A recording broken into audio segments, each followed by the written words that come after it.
When you watch the dugout, Rocker is the heartbeat of this team. He is the one that picks guys up when they're down. They follow his lead, and on games that he is pitching well, this dugout has all sorts of confidence, Carl. Without question, and it's easy to see why, let alone his ability. He's an imposing figure out there at 6'4", 245 pounds. And the ultimate compliment comes from Tim Corbin when you give a 10 out of 10 on a scale of being a teammate. 2014, 2019, they were the champions. So here are Rocker's numbers in 19 starts this season, more innings than anybody, strikeouts 173. And the question's going to be what Mississippi State did with its lineup. Can they lay off the slider? That's his main pitch, but they've stacked it with 6 left-handed hitters tonight. And lefties do a little bit better against Rocker. It's minimal, but they do better. Righties hit 122 against him, lefties 208. As we take a look at our batting order, brought to you by Capital One. Rowdy Jordan will lead things off. Tanner Allen. Braylon Skinner's going to play left field. Remember, Brad Cumbas, their left fielder, got hit by a pitch last night on his wrist. He's a righty. He is available, but he was in pain today during batting practice. And a huge crowd on hand, most wearing maroon and white, as they hope to witness history and see their school win its first team championship.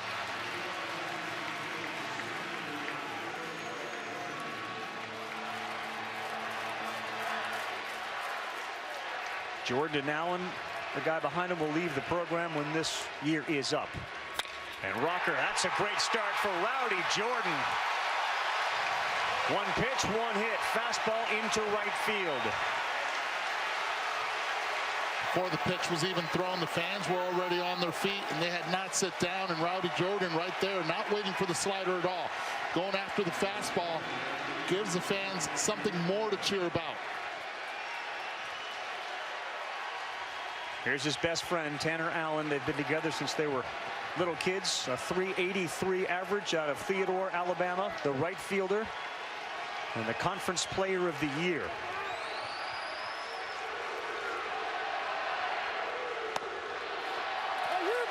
Perry Costello says strike one. He has the plate tonight. Jeff Heinrichs, the umpire, at first. Mike Morris at second.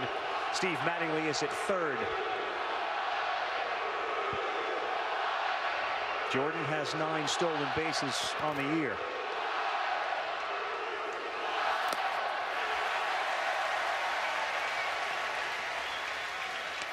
I got to think game plan against Kamar today, because Mississippi State knows him so well, is if it's first pitch fastball, they're going to be aggressive. They're going to force him to try to throw something off speed with that first pitch and see if he can land the slider, land the cutter, land the changeup for a called strike. Rowdy Jordan had that start. And if he was throwing Rowdy Jordan a fastball right there, he was going to be ready to go. I think it's going to be interesting also when they do get to first base is, will they try to press the envelope here and just push the envelope and try to get the runners in motion? This one is going to get to the seats, and the seats have no one sitting in them. You heard Chris Lemonis, the coach of Mississippi State in his 3rd year, say everyone's on the edge of their seats. They're currently not in their seats at all. Everyone in this building, and we had 24,000 plus last night. We'll get there again. About 23,000 of them are wearing maroon and white. They've made the pilgrimage from Starkville here to Omaha. Breaking pitch, called strike 3. Allen wasn't budging because he couldn't believe it.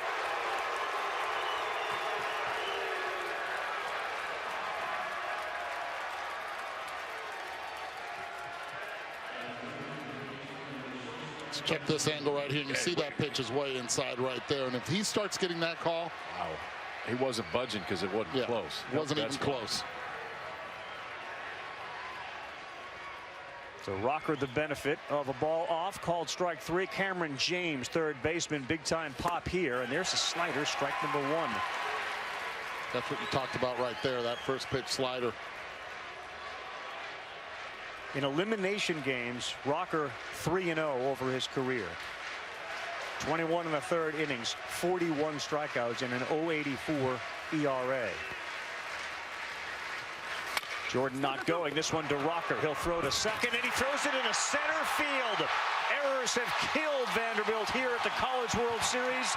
That is their 11th error. And a lot of times the shortstop will come over to cover. Instead, it was Nolan, the second baseman, and he threw a fastball by him. Yeah, coverage is with the second baseman, but I want you to look at where Nolan is when he wants to receive this ball. He's on the shortstop side. Watch his left foot. Kumar throws it to the inside part. Instead, the ball goes to the outside part. Nolan just pretty much went away from where the throw was supposed to be. Obviously, yes, Kumar did not throw it over the bag where it's where the second baseman wants it. Now you have runners at first and third. Again, first inning errors by Vanderbilt, opening the door for Mississippi State. That's just a massive number. 11 errors here in Omaha. Vanderbilt in the championship game, and they have not played nearly as well as they had during the regular season. Now Luke Hancock, runners at first and third. James has great speed at first. He's not going. The first pitch is called a ball. Big time opportunity here for Mississippi State to get on the board in the first. Just look at the pitches. Just count the pitches. How many he has to throw after this error. That adds on advantage Mississippi State right now. Hancock, 10 homers, 61 RBIs. That's in there for a strike.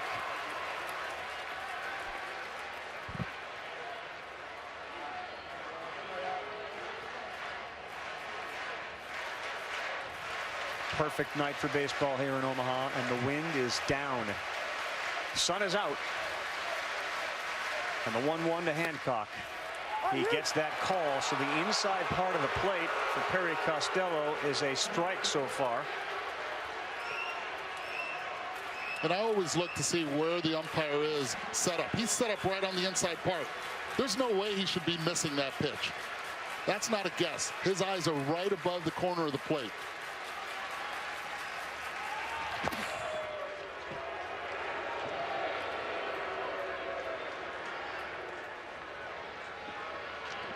.23 stolen bases for Cameron James.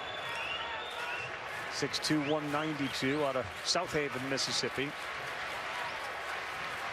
Hancock has a terrific eye at the plate too. That one's in the dirt and it's blocked. Nice job by C.J. Rodriguez. Hancock's like the Max Muncy of college baseball. He's got 47 walks and 17 strikeouts. 30 more walks than strikeouts. That's pretty impressive, and they know that he's going to put the ball in play. Again, pressure on the defense.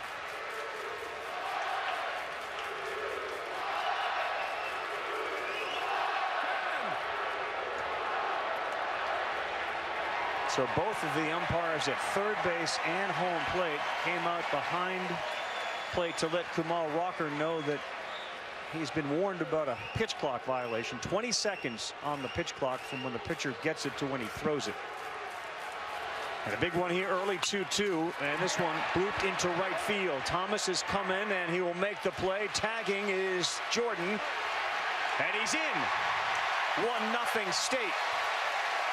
An unearned run, but they grab the lead first.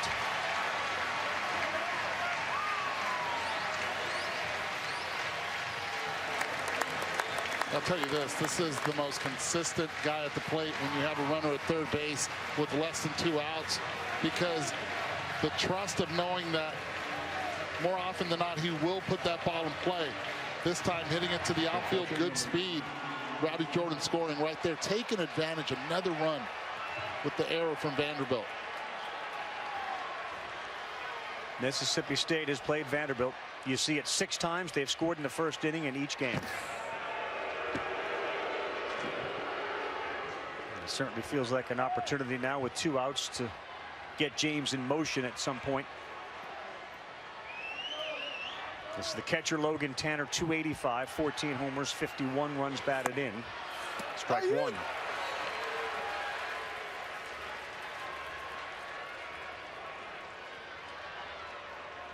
A lot of pitchers would be rattled by their own miscue, and this is probably not one of them.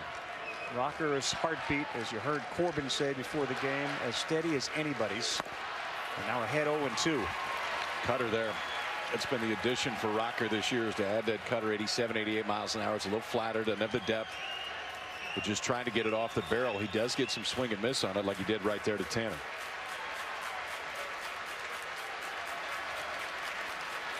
He was walked 3 times in game 2. James not going, and he fouls that straight back. There's Tracy and Lalitha Rocker, Kumar's parents. Obviously, they were very open to Kumar making his own decision about his athletic career. Tracy with his Outland Trophy and Marty Trophy when he played college football. Easy path to take, but he opted to play baseball, and that's worked out incredibly well. Tracy didn't know a whole heck of a lot about baseball. Mom did. They both know a lot now. They sure do.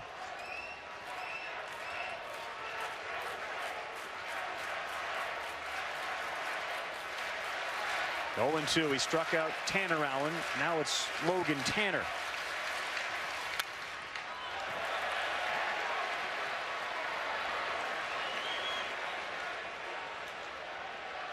Rocker's last appearance was against NC State. That was on Friday. He threw 111 pitches. The NC State story, a big story, obviously, in Omaha in the College World Series.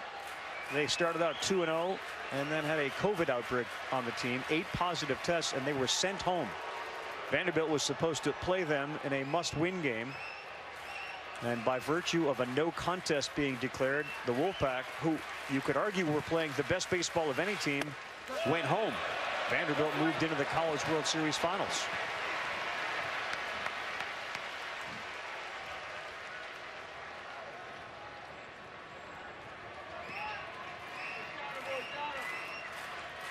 Well, given it, even though it's normal major league rest, 4 days is shorter than you usually see in a college regular season. You would think that Mississippi State's going to try to push that pitch count up as much as they can. Rocker now nearing 20 pitches here in the first. A lot was made about the one-sided score last night, and with all due respect to the pitchers that Vanderbilt used, they weren't their best bullpen arms once it got out of control. So you're going to see more walks and likely more hits. Both bullpens are fully rested. In a loss like that, it's a lot easier to flush away than a tight scoring game, emotional game. No one likes to lose, but if you are in a situation like this, still have all your premium arms from both teams. The only premium arm not available was that guy right there. That's Jack Leiter. He was the starter and pitched phenomenal in game 1. 2-2 to Tanner, putting up a good fight against Rocker. Now 3 balls, 2 strikes.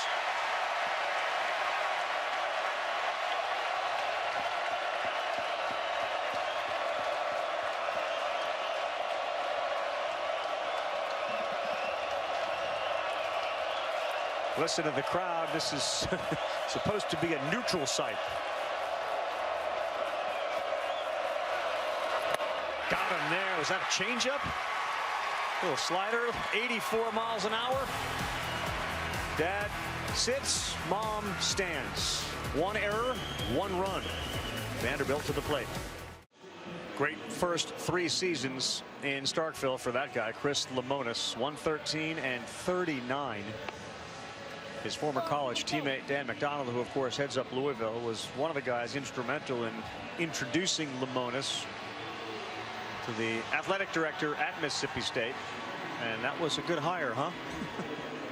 That one's worked out okay so far. For everybody involved. Terrific recruiter. In fact, his real recruiting classes haven't yet impacted this program. Will Bednar's on the mound out of Valencia, Pennsylvania. Just west of Pittsburgh. The sophomore, 6'2", 235. And you talked about Rocker on 4 days rest, even shorter for Bednar. Yeah, I tell you what, he has been at his best here, though. And I think the question is, going on 3 days rest, I don't think the stuff will be any different from Bednar. I think it's when the stuff starts to run out, maybe will be a little bit different. Can they lay off the fastball? That's a big thing with Bednar. Many of his strikeouts come with the elevated fastball.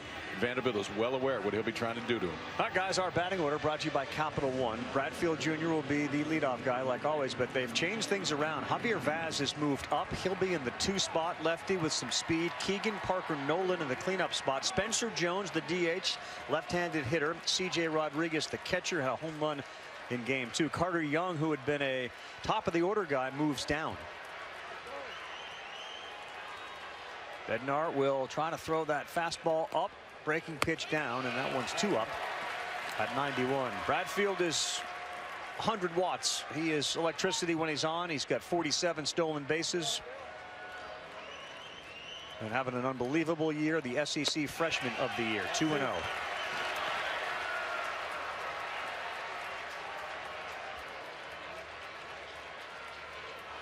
Both Bradfield and Vaz will put pressure on a defense. Really surprised right there. He swung at the 2-0 pitch. It was a long inning for Rocker. You want to get on base. That would have probably been ball 3.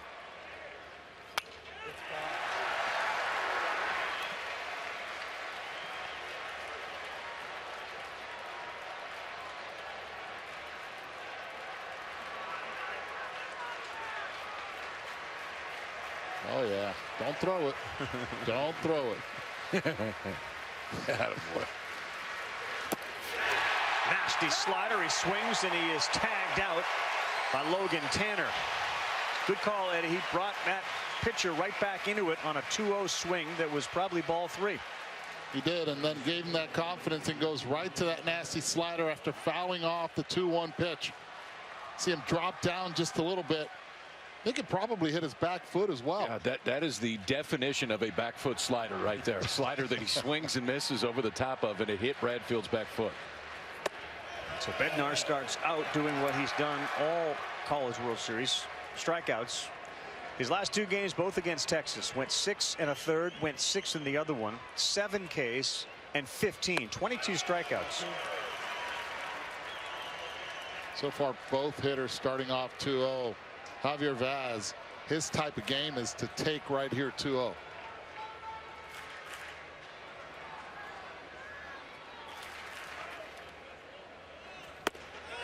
Three balls and no strikes. The Vaz family made a lot about the junior college route taken by some of the key players for Mississippi State. Vaz is a junior college guy too. And that's strike number 1. His dad played in this tournament. Dad Roberto Vaz back in '97. Alabama ended up playing for the national title this year against LSU. LSU was nice enough to send us home. 3-2. And Vaz's story just within the season is fairly incredible. He started one game during the regular season, gets inserted into the lineup. Hadn't come out since. In the postseason, and he hasn't not only come out, he's moved up in the batting order to a critical 2 spot.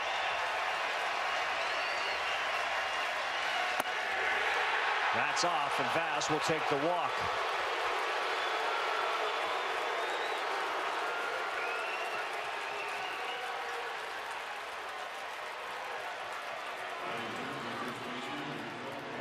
He's got to keep an eye on Vaz. He'll be taking a big lead at first base. Just like Enrique Bradfield Jr., they both take aggressive leads. Keegan, a really good fastball hitter. And Logan Tanner, a really good catcher with regards to his ability to throw guys out behind the plate. So game on now with Keegan up. Slider, strike number 1.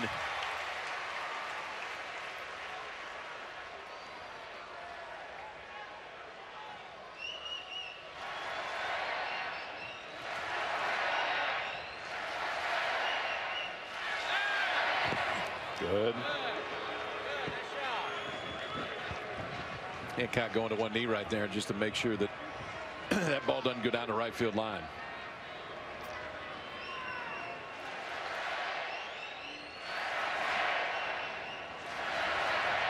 Logan Tanner has thrown out 11 would-be base stealers. Vaz 5 on the season. That's off the plate. Tanner appeals to first, no swing.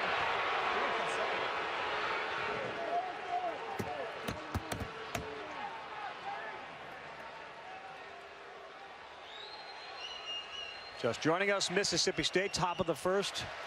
Benefits on a throwing error from Kumar Rocker. Trying to get a double play, threw it into center field. That allowed Rowdy Jordan to go down to third base. He scored on a sacrifice fly, and it's 1-0 as we play the bottom of the first. Winner take all, game 3 of the College World Series Finals. Keegan, a .349 hitter, 15 homers, 57 runs batted in.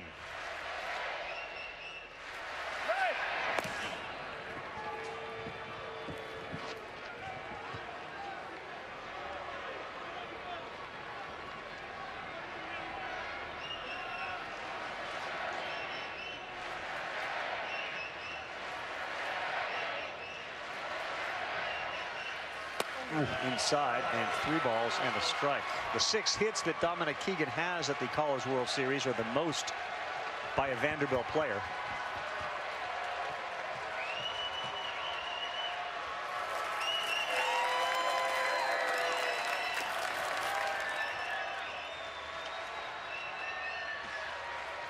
And a big pitch here, 3-1.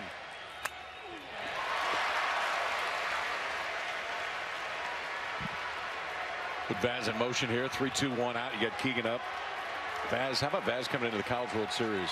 Had 1 stolen base the entire season. 4 for 4 here.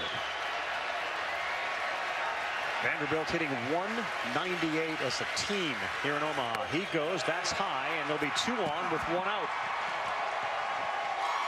Back-to-back walks. Not something you're used to seeing from Bednar. Not at all, but respecting the ability of Keegan to hit the fastball. He fouled the 3-1 pitch up in the zone. He had 2 ways to go. A little bit higher to see if Keegan chased or try to freeze him with the slider, and he missed.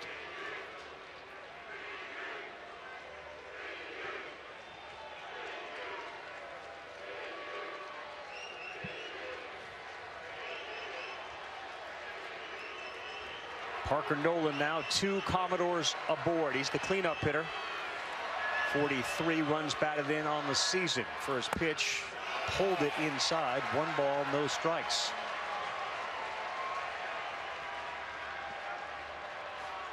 In that game against Texas, the leadoff hitter Mike Antico popped up.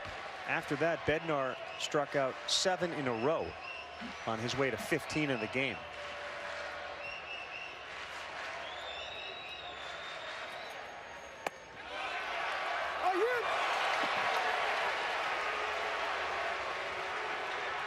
A little bit down and away, but so far Perry Costello has been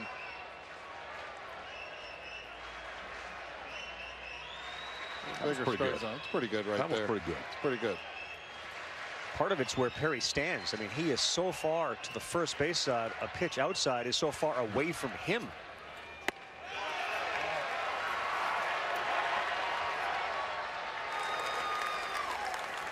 Two balls and a strike to Nolan. Second baseman out of Knoxville, Tennessee. Farragut High School. Bounced around the infield for Tim Corbin. Got a spot at second. Vanderbilt trying to answer here in the bottom of the first.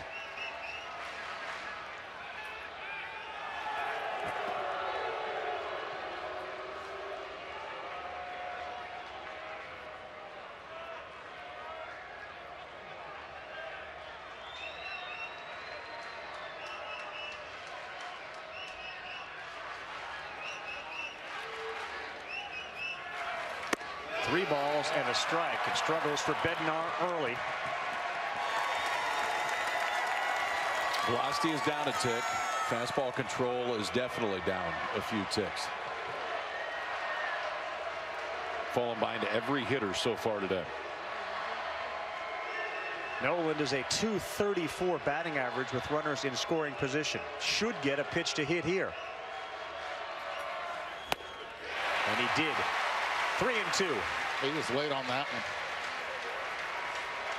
one. 3-1 late. We'll repeat again. Just don't throw it down. It has to be at that level or higher.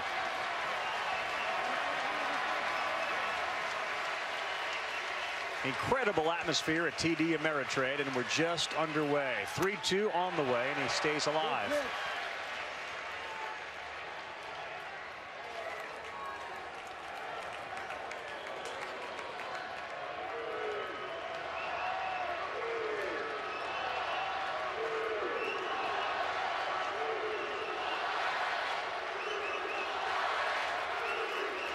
Baz at second, Keegan at first. 3-2.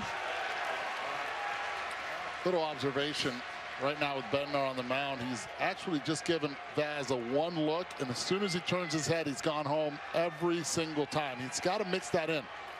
It's one thing that Commodores are doing right now from the bench. Enrique Bradfield Jr. looking at that, just the tendencies. He's got to mix up the looks and the times. There it is. 3-2 on the ground, a short fielded Forsythe. DeBrule double play, and that's the effectiveness of the Dogs defense. They've been good all World Series long. Bednar out of it. When you look at our fan base, it's a tradition of baseball. The fan base is incredible. They make you feel like $1 million every day. I think just about the whole state of Mississippi is either just now getting here or on the way up here right now. Ability to win it all is something I think everybody, is on their edge of their seats about. This is probably the biggest moment in Mississippi State sports history. We've never won a title or anything, and we all know that, but we're embracing that. Why not us be the first ones to do it? It very well could be. And another good defensive play by the Dogs defense. Vanderbilt 11 errors in the College World Series, including one tonight. Mississippi State 2. That ball was hit really hard, and it was fielded cleanly. Dak Prescott, who was here last night, back again. Story came out today. He had given the Mississippi State entire team new Beats headphones. Sharing the sugar with all the folks. 0-1. 1 ball, 1 strike. Of course, he played at Mississippi State and put up some huge numbers. Now healthy and back for the Cowboys, promising big things this season.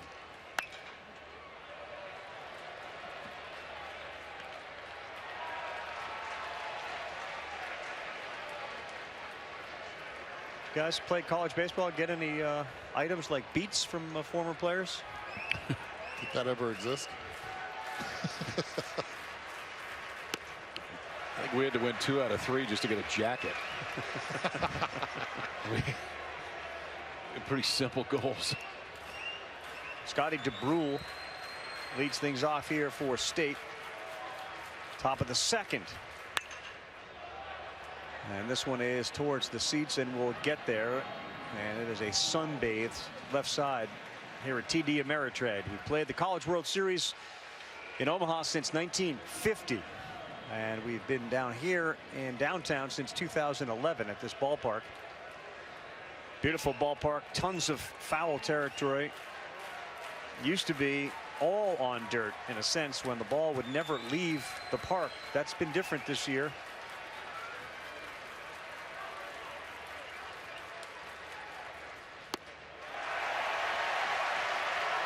Three balls, 2 strikes. Vanderbilt, the home team in this game 3, based on their higher seeding. That misses. Leadoff walk for Scotty DeBrule.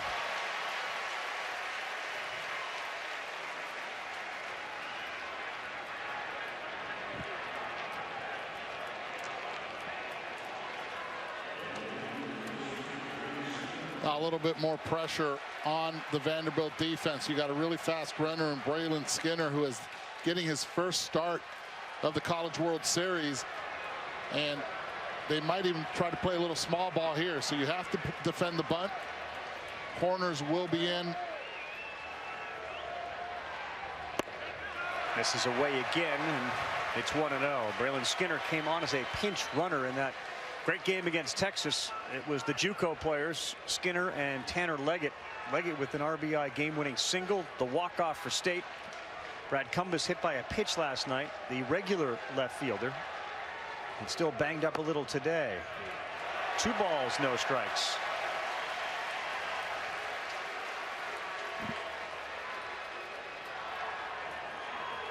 There's Cumbas, and he is available.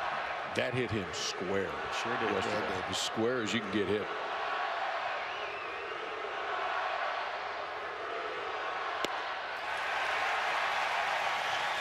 This was the hit by pitch of Cumbas yesterday.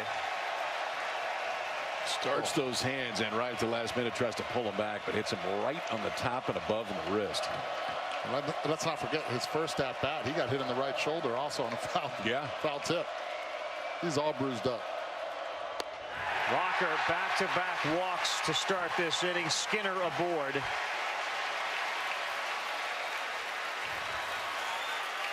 After the last half inning, saw the pitching coach for Vanderbilt talking to the umpires about the pitch clock conversation. It was a fairly animated conversation, and you wonder,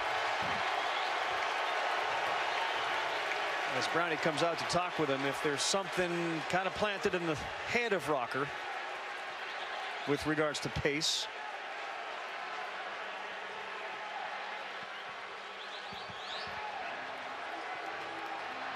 Well, I'll tell you this, Vanderbilt has given no reason at all for the fans to sit down.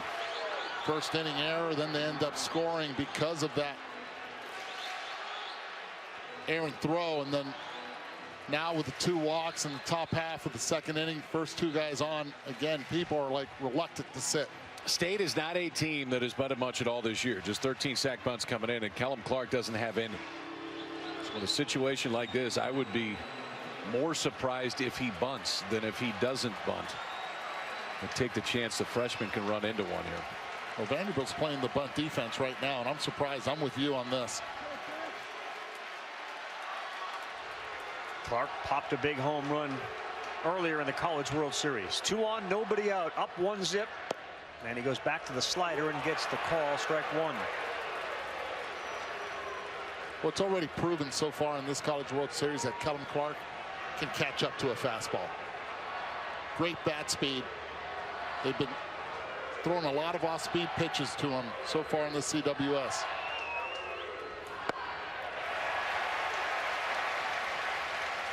Oh, 1. So the 2 aces of their respective staffs not sharp early in this one. An error by Rocker, and now in this inning 2 walks. Bednar, the double play, got him out of that inning in the first.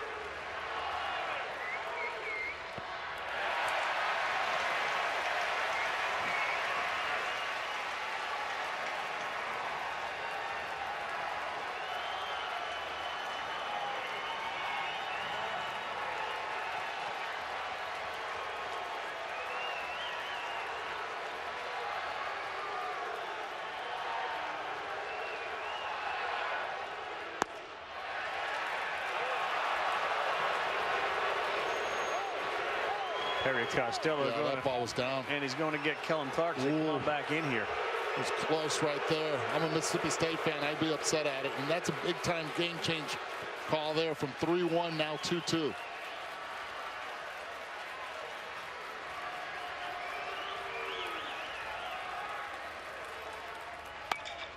Slow roll to first. Keegan will take it himself and win the race barely. But like a bunt, the runners move up 90 feet. Now second and third, 1 out. You'll take that if you're State right there. Change up from Rocker. Well, we haven't seen too many of those right there, but gets freshman Kellum Clark out in front. Slow roller. Keegan takes it himself, but the runners move up 90 feet. And we're at the number 9 spot in the order for Lane Forsythe. And what a night he had last night. 3 hits in game 2, a couple of RBIs. Freshman out of Humboldt, Tennessee. Big spot here. On the ground, and it's fielded by the shortstop. He waits, throws, and the out is recorded, but in from third comes DeBrule. Carter Young fielded it. He had no play at the plate. It's 2-0 State. In at the corners, back in the middle right there. Forsythe takes advantage of it. First pitch slider, gets enough of it on a ground ball up the middle that DeBrule can score easily. Each of the leadoff hitters for State has reached in the first 2 innings. Each have come around to score.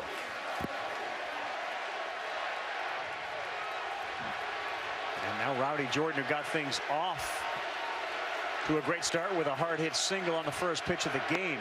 This time he looks at one for a called strike. One changeup on him.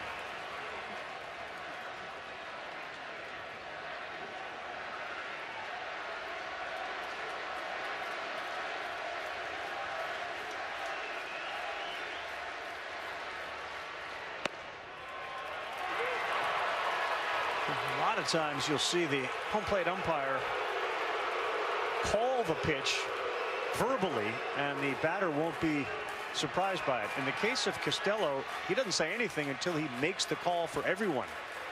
So a lot of times these State hitters, in particular early, have been as surprised as maybe folks watching at home.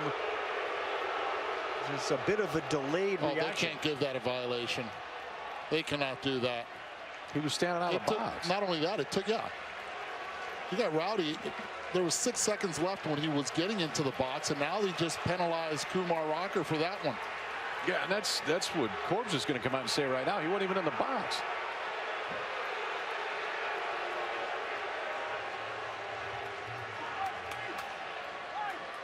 Yeah, so they add a ball to the count now. On that second violation. May soon be coming to a major league park near you. 1 and 2 in the dirt. Please don't. Yeah. No. Hope this is the last year that we see it in college baseball. So the clock already started. He's not even close to being in the box. Well, they did reset the clock. You're right. It had started. They reset it. And that did not happen on the previous pitch. Who knew we'd be talking about a pitch clock violation as a big story in Game 3 of the College World Series. 3 and 2, and the most dangerous hitter on the state team is on deck. Tanner Allen. He struck out looking his first time up.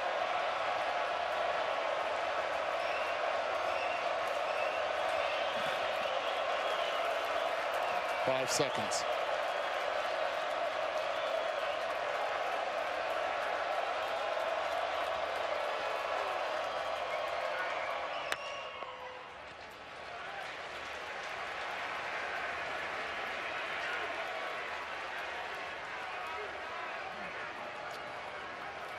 Jordan and Allen, like so many of these kids that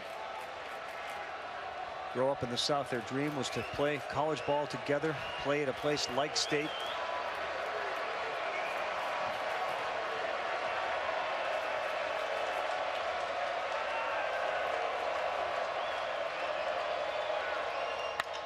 And Rowdy into left field, and that's down. What a night for Rowdy Jordan. He'll plate Skinner.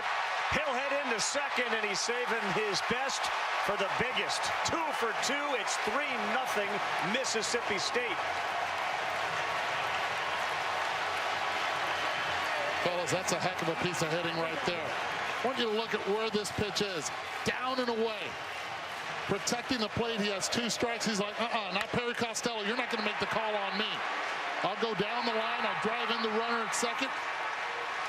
And I'll switch positions with him. Javier Vaz, no chance to make the play.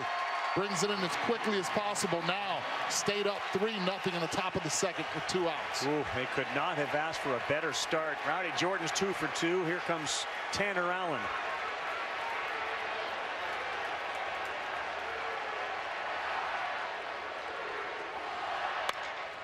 And this one rolled over to second, gets the charity hop, and he is retired. But 2 more runs come in for the Diamond Dogs. We're going to the bottom of the second. It's Mississippi State 3, Vanderbilt 0. Pair of SEC teams battling it out here on TD Ameritrade's field, and it's State 3, Vanderbilt 0. Again, Mississippi State has never won a College World Series title. And Rowdy Jordan off to a terrific start. Single and a double. He's got a couple of RBIs and has scored a run. Now Will Bednar pitches from the vantage point of a 3-run lead. So he'll try to pour in strikes, and he does at 92. Look at Spencer Jones, the DH, C.J. Rodriguez, then Carter Young.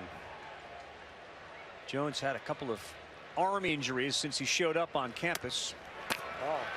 That's inside. He was a great two-way player, an All-American in high school. He had Tommy John surgery, also broke a bone in his elbow. So he's become a hitter, at least now. And inserted into the lineup for this one, starting lineup.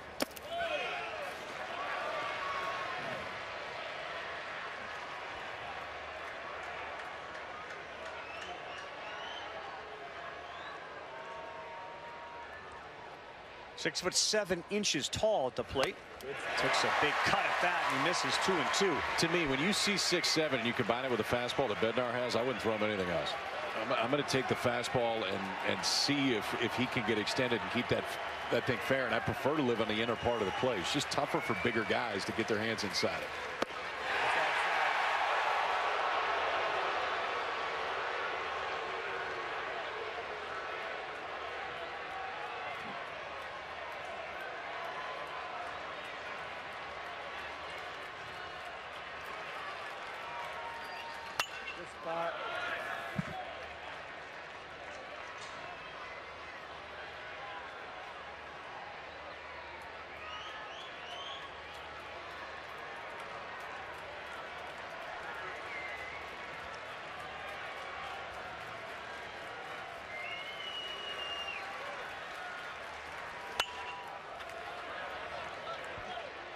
You can go back a ways for the research to find the last team to overcome a 3-run deficit in the championship game. 2000, LSU trailed Stanford 5-2 after 7 innings, and then they won it 6-5.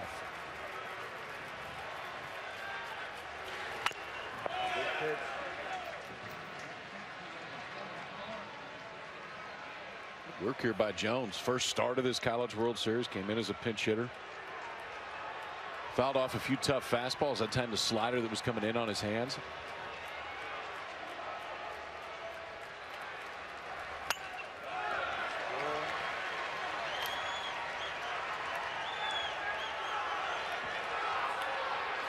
Corbin talks about Vaz and Jones as two guys who bought into the team first program because of the injuries and Vaz not playing.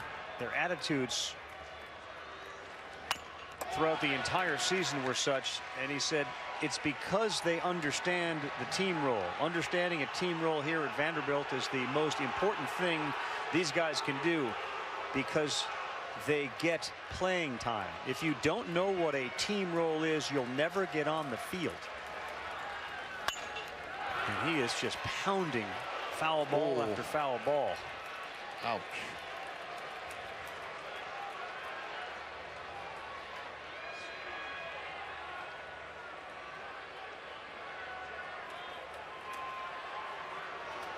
Here's the next one as he will throw pitch 37. How about Spencer Jones? Yeah, that was a quality at bat right there. And remember yesterday when he came in to pinch hit, just seemed like Coach Corbin knew that he was going to be his guy, and he wanted to give him a couple looks.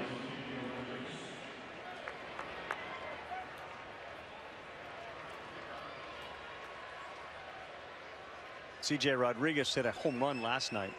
And for Bednar, he has issued now more walks to the first 6 Vandy hitters than he did in his first 2 College World Series starts. Underneath it popped up. Cameron James never saw it. Here comes the left fielder, Hard Skinner. And it's the shortstop who ends up with it, Forsythe. Cameron James never saw it, and Skinner didn't pick it up either, but Forsythe did. I've been saying it all along. Yes, you're using the sunglasses, but with these shadows here right now, it is very difficult to see the ball off the bat. Then you have to pick it up, and now you have the sun in the way. Both Skinner and James did not get able to see the baseball, and because of that, give a lot of credit to Forsythe at short. Forsythe just bailed him out because he was the only guy in the field that had any chance to make that play. We've had rain delays the last 2 nights. Obviously not the case here. Here's Carter Young. Sweeping slider in there for strike number 1.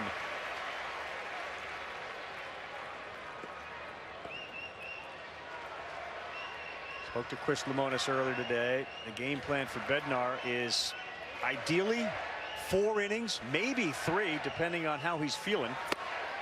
He's ahead 0-2. The bullpen did a terrific job last night for Mississippi State, in particular one guy. And there he is. Preston Johnson was outstanding. And funny. And humorous. He's right. Preston Johnson gave up a moonshot home run to right, and off the bat he turned around and waved goodbye to it. I don't think I've ever seen that. No. It's a tremendous moment. The only run he gave up, 2 hits. 74 pitches in 5 innings, punched out 7, and made us all smile. Runner goes. Jones, that's outside, and a stolen base for Spencer Jones. Get that for you, big man. You're fine. So here's a pitcher giving up a moonshot and wishing it well. Watch 35 on the mound. Just focus on him. Bye-bye.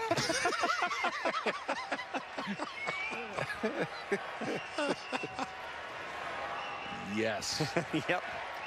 Sign me up for more of Preston Johnson. Outside, 2 balls, 2 strikes.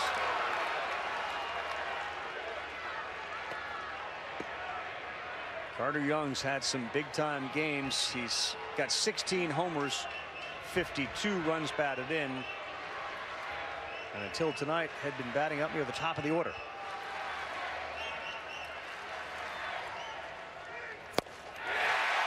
Good pitch right on the fist. Strike 3. Second strikeout for Will Bednar. Well, he's struggled in a major way so far in this College World Series. Tries to bring the hands in, but look at where it is pitched. Elevated right there. It's got a major hole in it. And I'm telling you right now, they have exploited that the entire College World Series. So you go from Carter Young to Isaiah Thomas in the 8th spot. Think about Carter Young, Isaiah Thomas, and Jason Gonzalez. 16 homers, 13 homers, and 9. Those are your 7, 8, 9 hitters.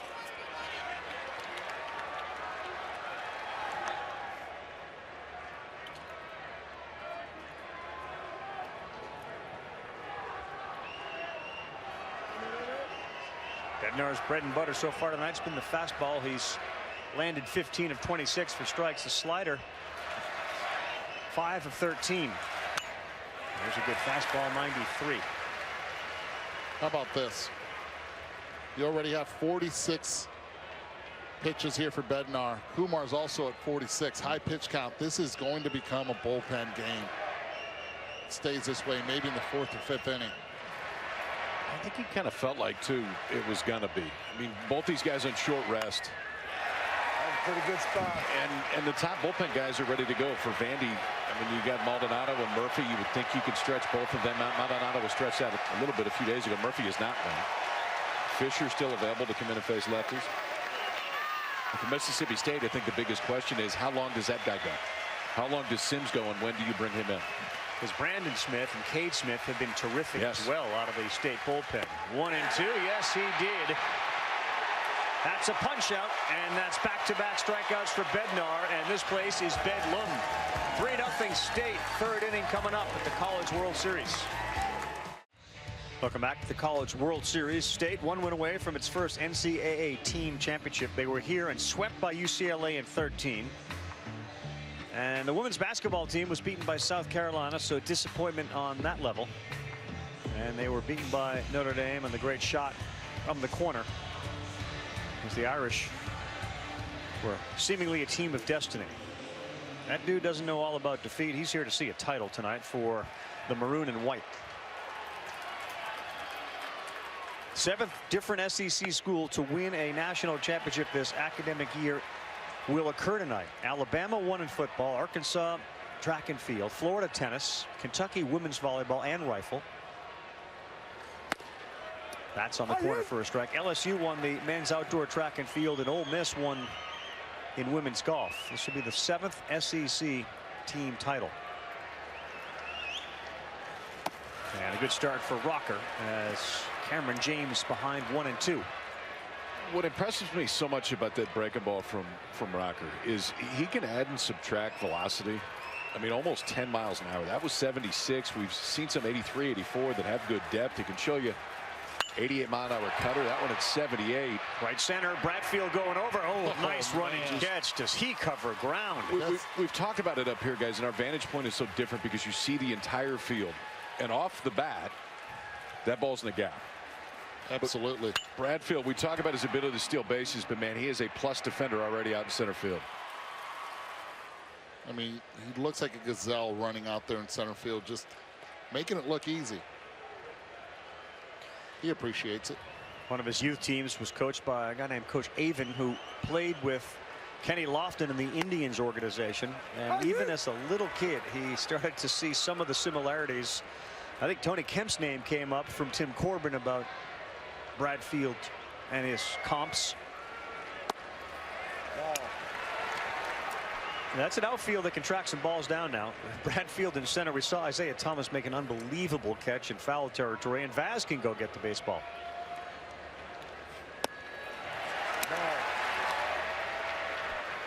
I just think it's interesting they give him number 51, and it's Coach Corbin, right, that assigns the numbers.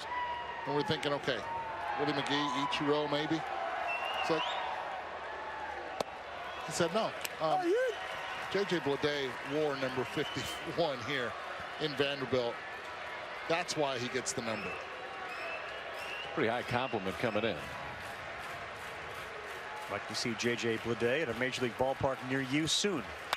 2-2, another one to Bradfield. He stood still for a second, read it, and came on in. 2 down.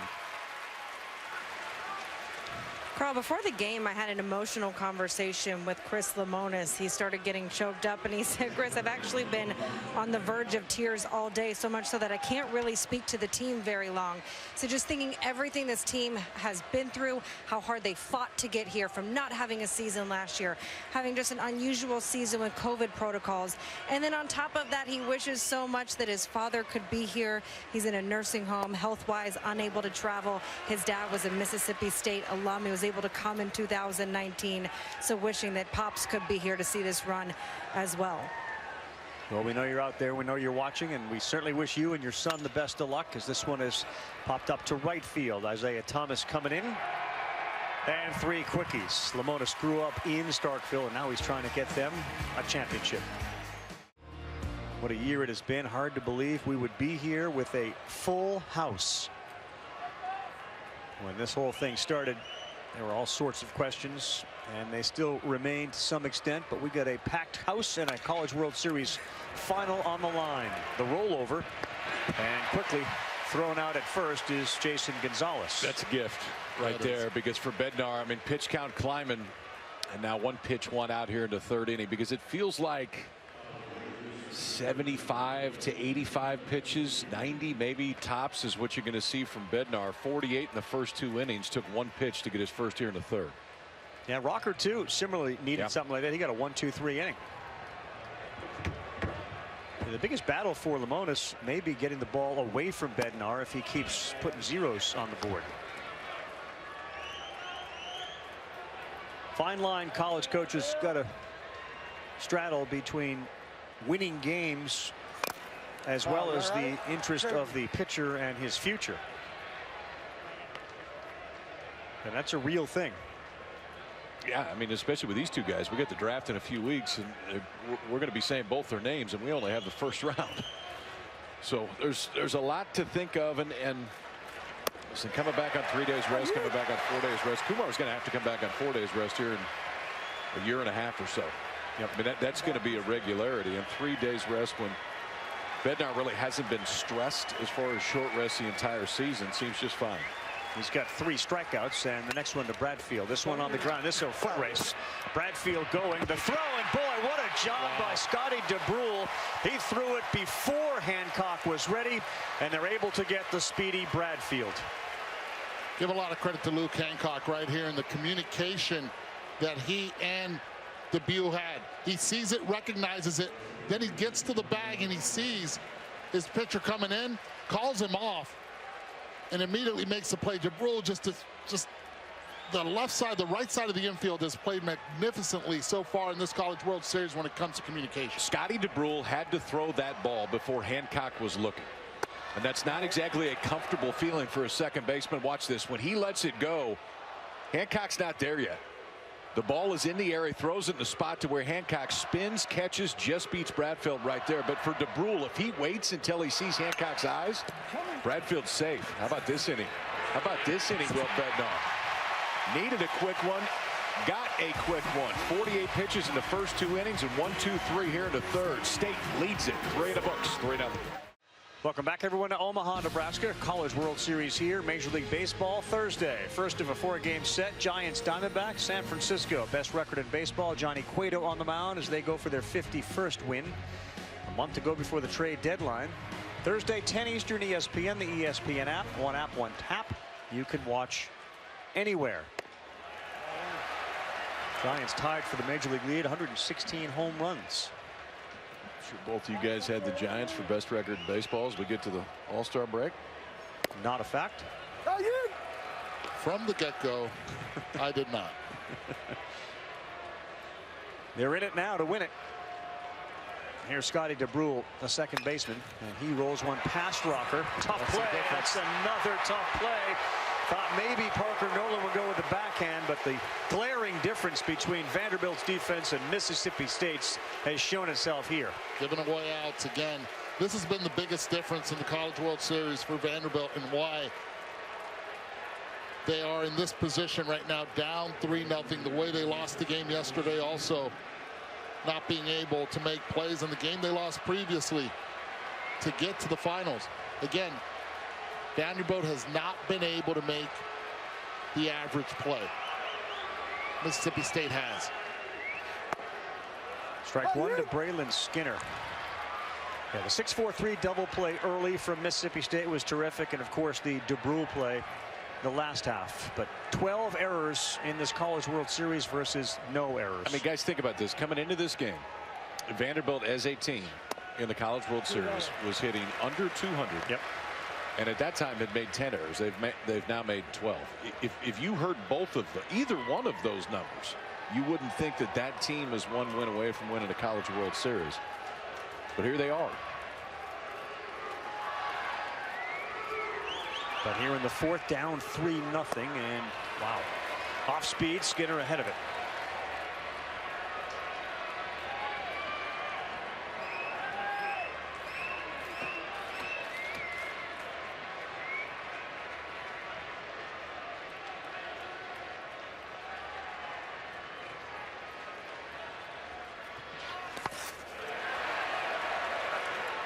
Plays like that last night when Tanner Allen was on. Every time it got away from a catcher, he was sprinting down to second base, and they put pressure on Vanderbilt all night long. And brought to a 13-2 win in game 2. They lost 8-2 in game 1. 2-2 to Skinner. Will not offer 3 balls, 2 strikes.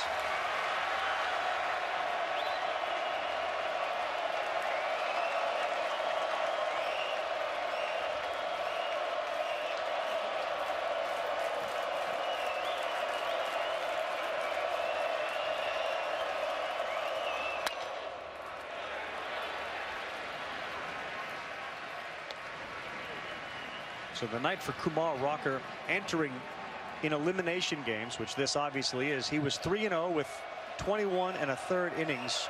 He had struck out 41, walked 5, and given up 2 runs. Tonight, in 3 innings, he's given up 3 runs. And he had as many walks, too, as he does strikeouts. That's a good pitch there, and he's gone.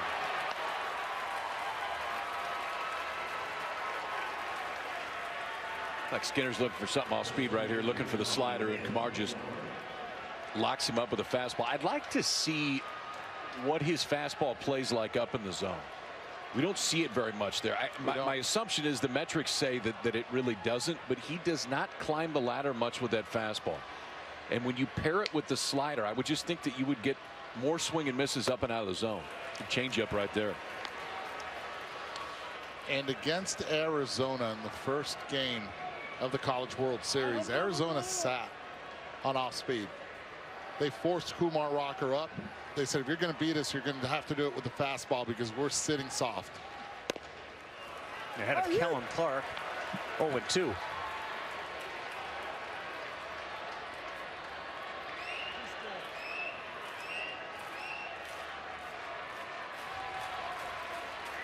There is no relation between that guy, Kellen Clark, and the former great Will Clark. He strikes out, back-to-back punch-outs for Rocker. He's now got 4.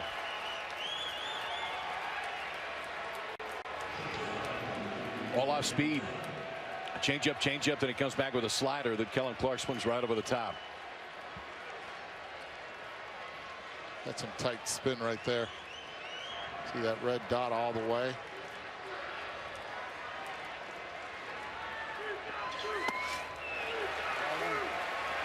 Want to know to Lane Forsythe, the shortstop, been so steady in the field. They believe this guy's going to be a star.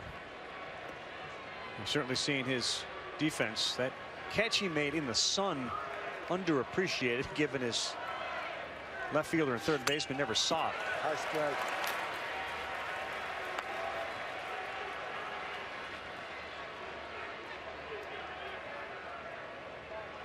DeBrule is at first. He's got 6 stolen bases, 2 outs here.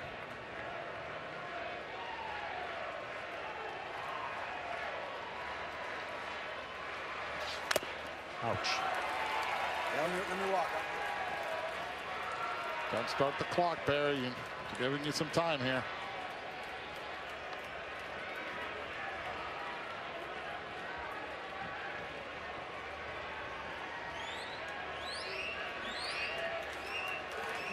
All right, here we go.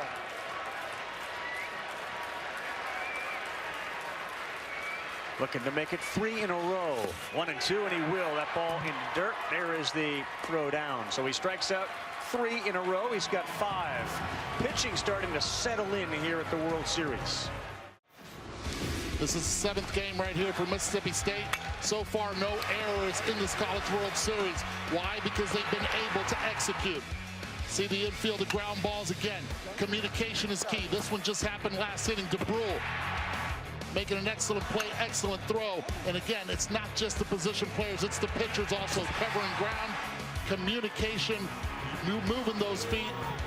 Mississippi State right now up 3-0 in the bottom of the 4th inning. Their defense has been spectacular so far here in Omaha. Feeling great about themselves. Bednar coming off the field, getting everybody rolling. So in the bottom of the 4th, Vanderbilt has not got a hit in this game.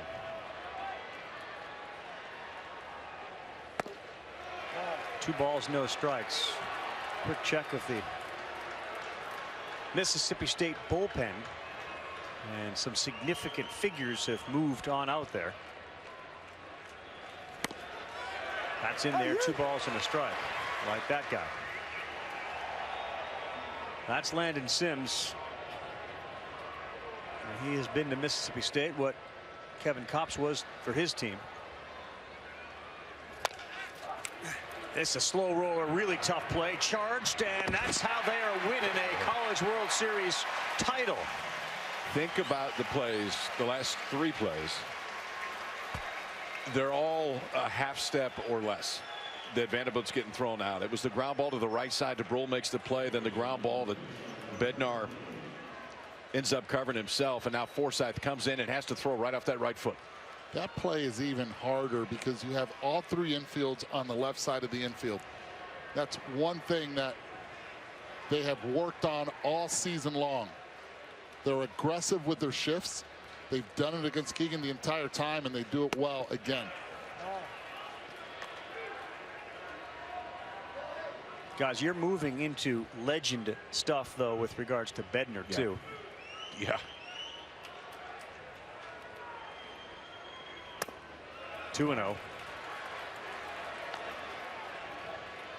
Come to the College World Series for a team that's never won it. You lay a 15 strikeout performance on Texas. And so far here, so solid. 2-0 to Parker Noland. 2-1.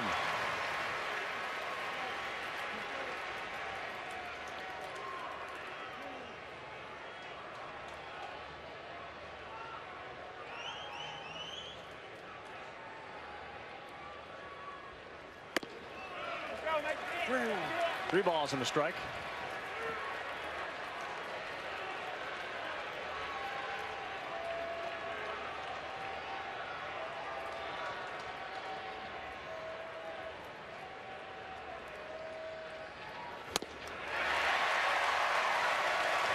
I don't think he's thrown a pitch that would have been called for a strike yet in this at bat, but it's that one that they just can't lay off. 2-0 fastball, Nolan swings through. 3-1 fastball, Nolan swings through.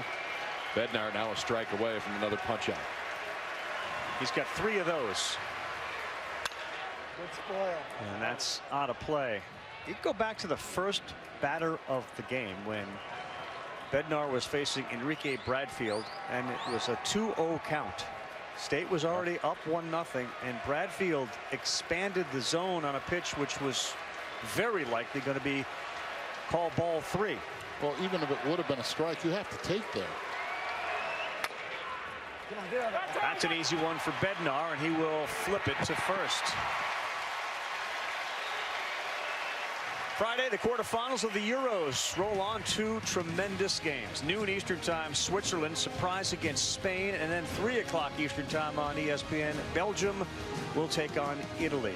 Games have been great. A lot of penalty shots to decide them. Both games on the ESPN app, one tap, so you can watch anywhere. Backbench Scotty, I heard you giggle there. You're starting to feel it. One app, one tap. I know you are.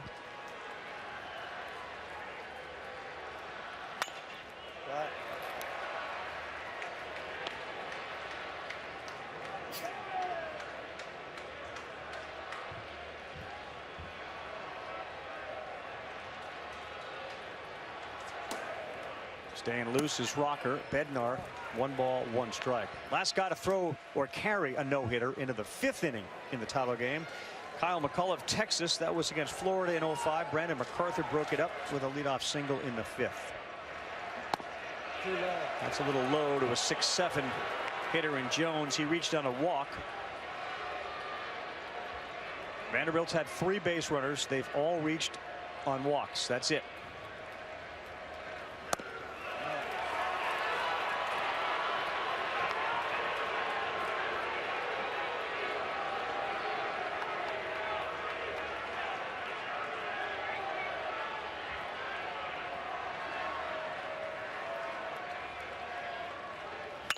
Jones got one to hit, and instead he rolls it right to the first baseman.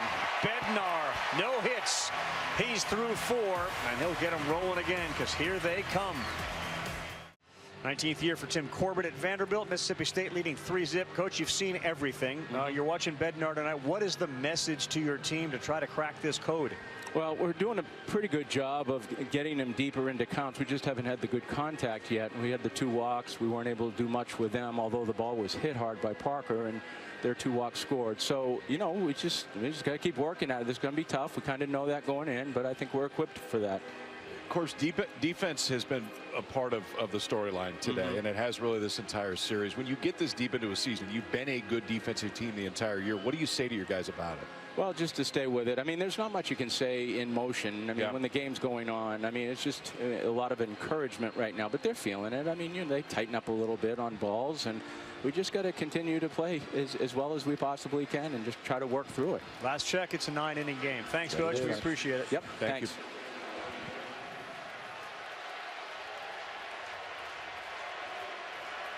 It's 3-zip. We go to the 5th. And Rocker to Rowdy Jordan starts him off with a changeup. That's called strike 1. He's thrown more of those, and I know that there's a fair amount of left-handers in this Mississippi State lineup, but he's thrown more of those, more changeups tonight, Rocker has, than I think I've seen him throw in any start. No balls, 2 strikes to Jordan, who's off to a phenomenal start here in his final game as a Mississippi State Bulldog. A single and a double, RBI. Mom's been leading the cheers the entire season, in fact his entire career. And he's going to try to hustle this one out. That time a charge and a bobble, and it happened again. Rowdy Jordan was going to put pressure on Carter Young. It went in the glove, and unlike last night when it got stuck in the glove, this one popped out. Yeah, this one pops up. It pops out of the glove. You see a little bit modified shift right here. This is a play Carter Young usually makes. Rowdy Jordan gets down the line quickly. He has to hurry. Most likely, they'll still score this a single. You see on the transfer right there? He's not able to do it. Now you have another leadoff hitter on for Mississippi State.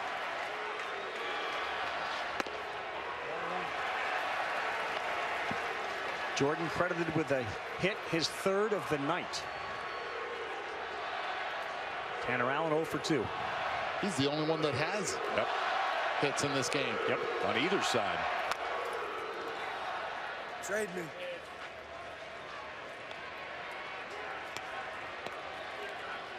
So you guys played this game forever. When Corbs says that, yeah, you can feel it, they're a little tight.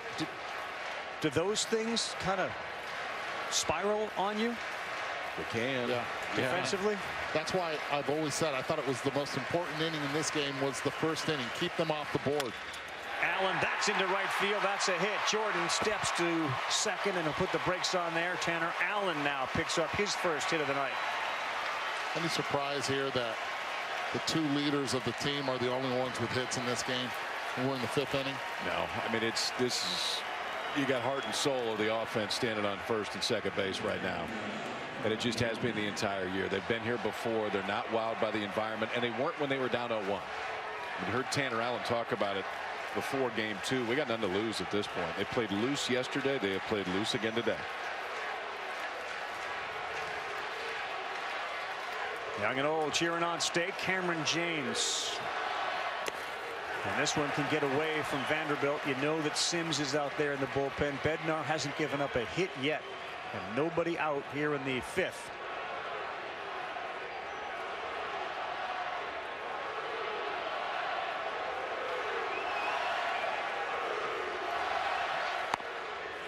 Right down the middle. 1-1. Tell you this, they better be careful with these two runners on base. They played together for quite some time. They have their own little signals. Kumar's going to be throwing sliders here to James in this at-bat. Anything in the dirt, they're going. 1 ball, 2 strikes. You saw McIlvain warming for Vanderbilt. Rocker's pitch count 82.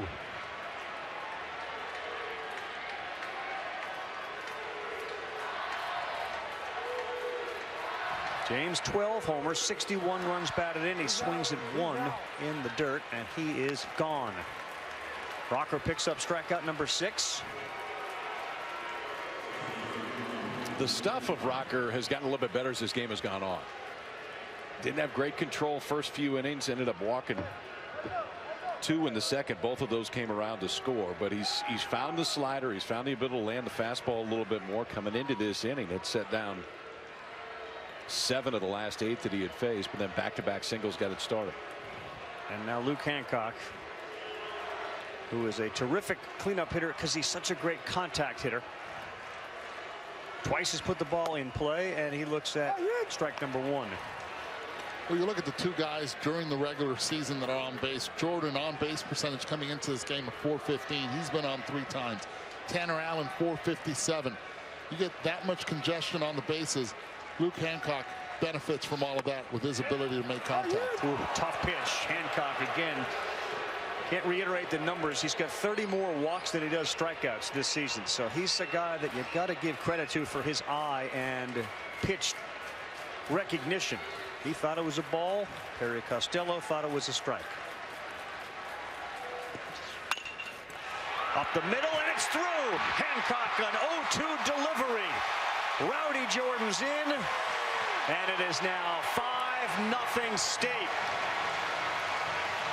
4-0, sorry, 4-0 State. 0-2 single from Luke Hancock after he didn't agree with the second strike call. Again, his first at-bat was a sac fly to drive one in. This time 0-2. Not a lot of head movement. Still just trying to hit it where it's pitched. Gets the RBI. Most importantly now, Tanner moves over to third.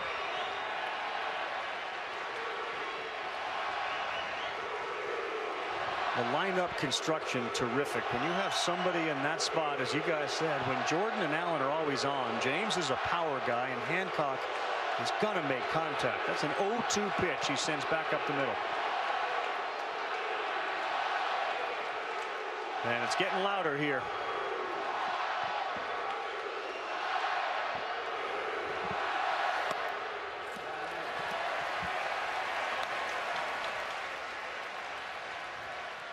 Ball 1 to Logan Tanner, a strikeout and a pop out to right.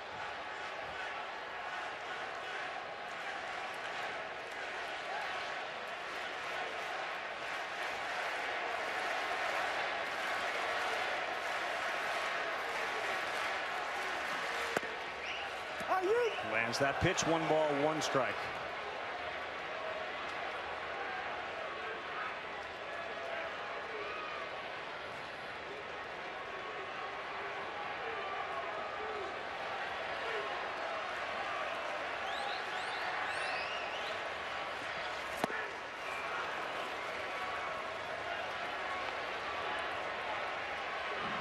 Just like a slow drip here of Mississippi State runs. 1 in the first, 2 in the second, 1 more in the fifth, and their pitcher hasn't allowed a hit. Ahead of Logan Tanner, 1 and 2.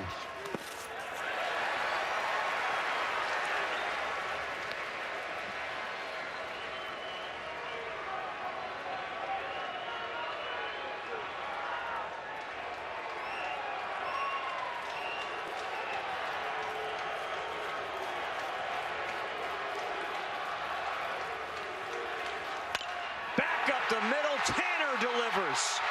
And it's 5-0 State. Another 2-strike RBI.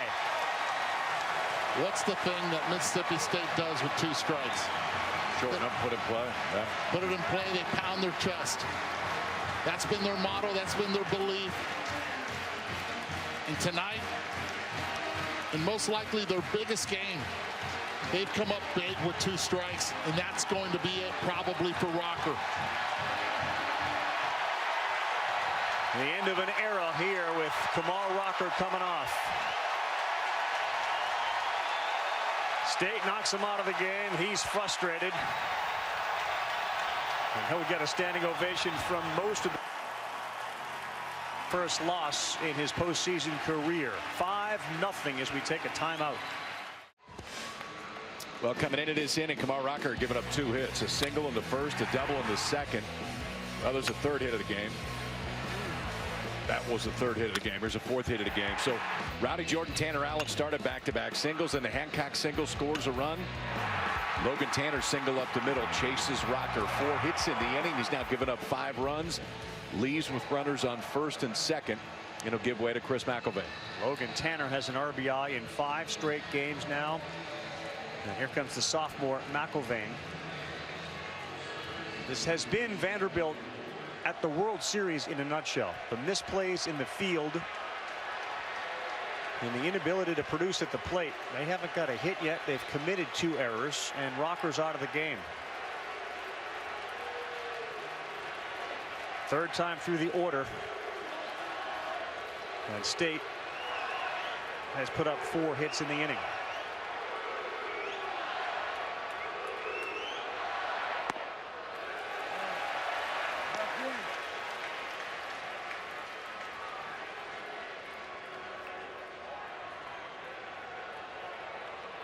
Scotty DeBrule, terrific play in the field defensively, walked and scored in the 2nd inning.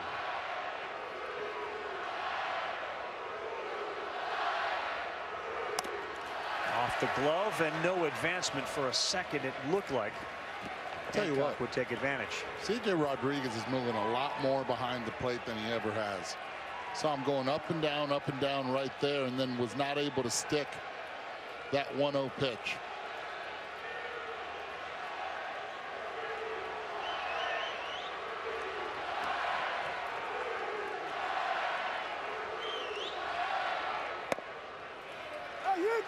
For a strike for McElvain, it's 2 balls, 1 strike.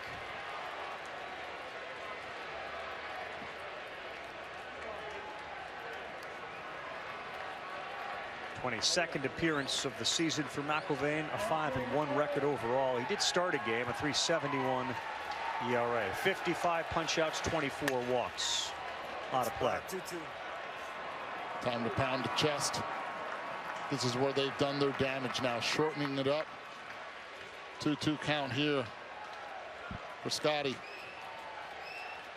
Grad transfer out of Jacksonville, the active leader in hits in college baseball, put up spectacular numbers in Atlantic Sun.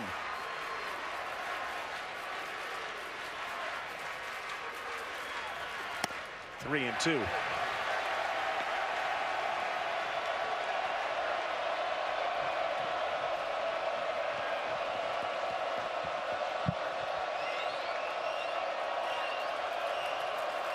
Between last night's game and this start, State's outscored Vandy 18-2.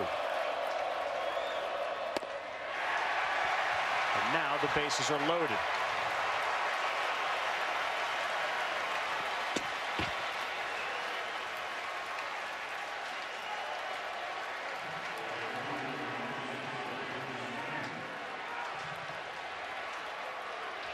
How about this spot for Braylon Skinner, who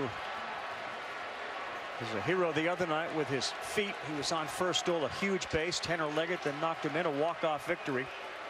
And now inserted into the starting lineup because the left fielder got hit by a pitch last night. He's up with the bases loaded and 1 out. Fooled. After that swing right there, I'm cheating slider. There's a pretty decent chance you're going to get it again. Yeah. I'm like, okay, give me one right there and just look slider. Throws your fastball, heads off.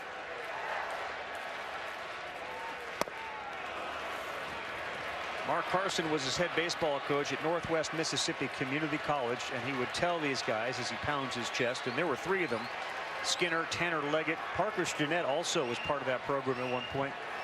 So you never know when an opportunity is going to come around. You get hardened at community college baseball level. 0-2 to Skinner. Swings and he misses at it.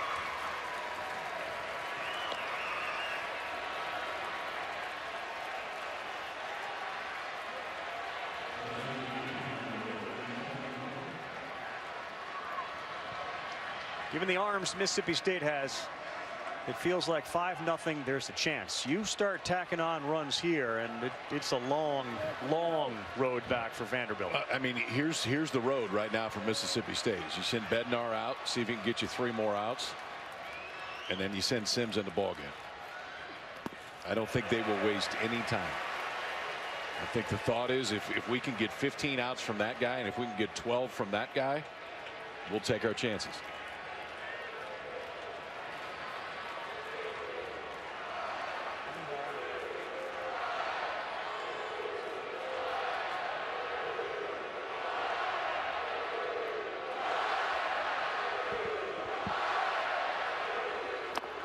Two balls, no strikes, nowhere to put the freshman designated hitter, Kellen Clark. And boy, can he hit a fastball, and he's going to be sitting on one right now with the bases juiced. Clark walked one off of the right field fence last night, missed a homer by about 2 feet, ended up on second with a double. Gets the call on the inside. You know what? That's a good take. He's looking for something middle away, something to get extended. That's what he's been really barreling him up. Gets a pitch in the middle inside part of the plate. Take it. Great take.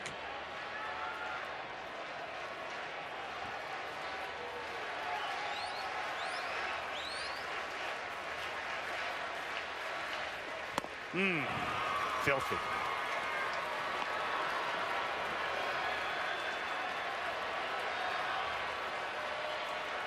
Here's Dak Prescott. By the way, Sage Steele doing up close ESPN Plus just dropped. You get a chance to see the Dak Prescott interview. He's into the maybe the Cowboys will do that on a big 3rd or 4th down play.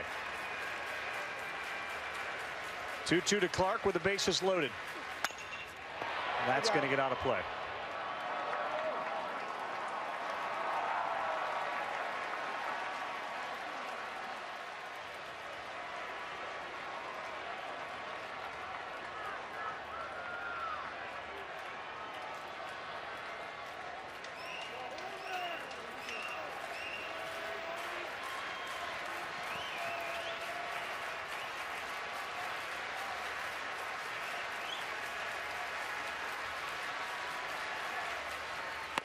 Right down the middle, strike 3. Clark with his spat on his shoulder goes back. They'll leave him loaded, but they get a 5-0 lead, and they haven't given up a hit. We'll talk with Chris Lemonis when we come back.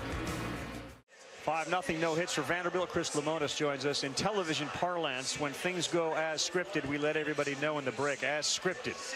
Has this gone according to whatever script you had coming into the game? And if not, what's different? Well, it's probably a little better script because we were able to get Kumar out, one of the better pitchers, in college baseball. And we've been able to get some big hits off of him, and Will's pitching great. So I'm happy where we're at right now, but we got a long way to go. Coach, you've been emotional during this College World Series. You met with your team in short right field. What did you tell them? I can't say that on TV. I just told them, let's get the natty. And I'm proud of them. And, we've you know, it's our last ride together. So enjoy it. How difficult will it be, by the way, to get the ball out of 24's hands? So you going to do that? I don't know. That's why you know, probably send it to Fox, let him get it out of there. You know, he's on a roll right now, and he's pitching great, and he's coming in talking trash to me. So I don't know. It may be a while. All right, hang in there, Coach. Thanks so much. Thanks, guys. Appreciate it. All right. He understands this significance of the moment. Got a 5-0 lead. They had a chance there with the bases loaded to really add on. And this first pitch swinging deep to left field. Skinner going back. Running catch. Braylon Skinner tracks it down. C.J. Rodriguez denied. That's the script from Mississippi State. It's the second inning in a row that the first pitch of the inning got it out. And I mean, you appreciate the aggressiveness if you're Vanderbilt, but man, you also got to realize what's going on here. Bednar pitch count, you had it all the way up in the first two. And now you're making it a lot easier for him to stay out there. This is a guy you bring in for defense usually in a game. And Skinner right there shined. No more sun to deal with. Great jump. Covered a lot of ground and was able to get that out. You know, obviously, and we've talked about it, there's emotion in Chris Lemonis' voice right there, and understandably so.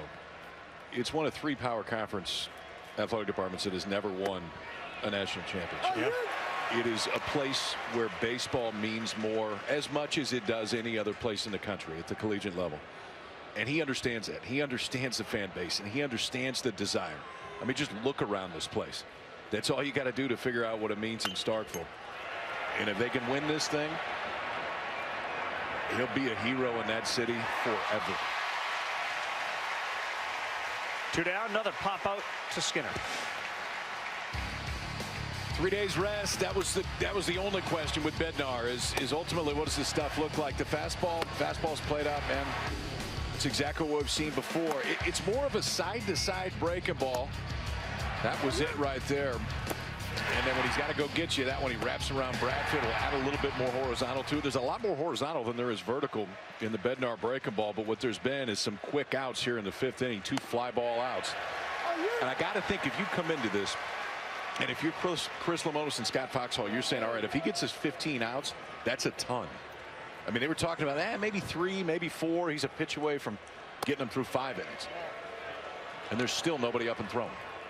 Well, Coach even said it. This is even better than the script that they wanted. Yeah. They ended up getting Kumar Rocker out of the game, and the script right now of getting those 15, Vanderbilt might be seeing him come out to try to get even more than 15. Yeah. And to your point about baseball and its significance in Mississippi State, football, while they've had decent years, you know, Florida, Georgia, Tennessee, Alabama, Auburn, LSU, those are your championship football programs for the most part. Mississippi State wants to be a champion in baseball. And they probably have a better chance in baseball. Would you say that's fair? 100%. Than they do in any other Absolutely. sport? In that league? Absolutely. I mean, think of the history. It's Palmero and Clark and Thigpen and Brantley. Jeff Brantley, who was sitting in this chair at one point. Ron Polk, who I saw in the lobby today. John Cohen, who got him within two wins of a national championship within the last decade. Now the AD. Now these names that'll be on this field and in that dugout will be known for a long time if they're able to shut this down. 2-2, Isaiah Thomas. Bednar. Got him swinging. He has not given up a hit through 5. What an effort from Will Bednar tonight on the biggest stage in college baseball. Lights out.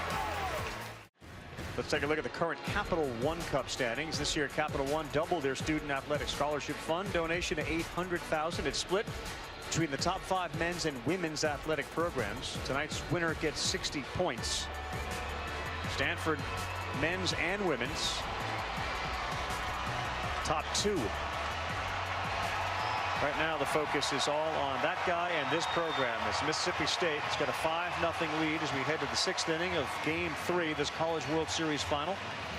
Kumar Rocker out, McIlvain in. And it has been a very clean game for the Diamond Dogs.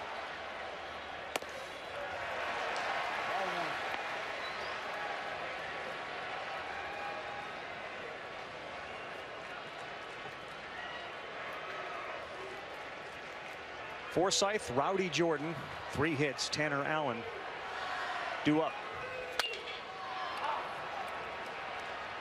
Isaiah Thomas, 1 quick out. Well, if it was Scott Foxhall who had to go tell Bednar he was coming out, Bednar won that argument. He just goes up to him and he says, I'm going back in. Nope, I want the ball. All right, so Kyle, Eddie, as you know, at what point do you have to take the best interest of the pitcher? 1 inning? Well, yeah. I mean, he's at, what is it, 80 pitches or something? Yeah, I mean, he's at 80. Yeah, I'd say 1 more, and he can argue all he wants, but that's it. I'll tell you this. I'll take it this far. He allows a hit. I'll go get him, even if it's with 2 outs. I'll go get him, and I'll let the fans him enjoy it. Yeah, let the fans really cheer him on. Rowdy Jordan's 3 for 3. And he's ahead 2-0. As comfortable as he's looked all College World Series. Between he and his buddy Tanner Allen setting records for a College World Series all-time hits.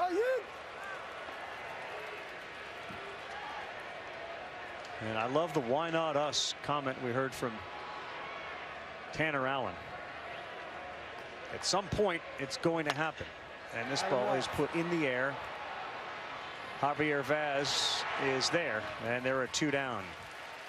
Celebrate the nation's birthday with Sunday night baseball in the Bronx. How about the Mets and the Yankees? Subway Series finale between the NL East leading Mets and a Yankee team that has been struggling. They will start it with baseball tonight, Sunday night countdown at 6, and then it's Mets Yankees at 7 on ESPN and the ESPN app.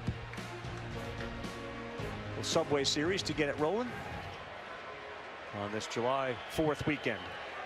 2 down for Tanner Allen.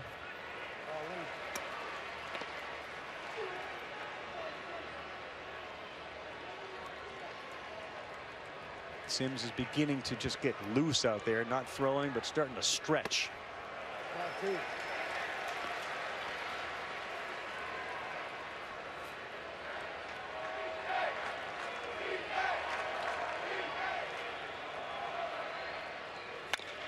That's a fair ball.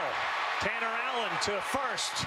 He hits second, and he is putting the brakes on. He was running full speed, but a double for Allen, his 2nd hit of the night.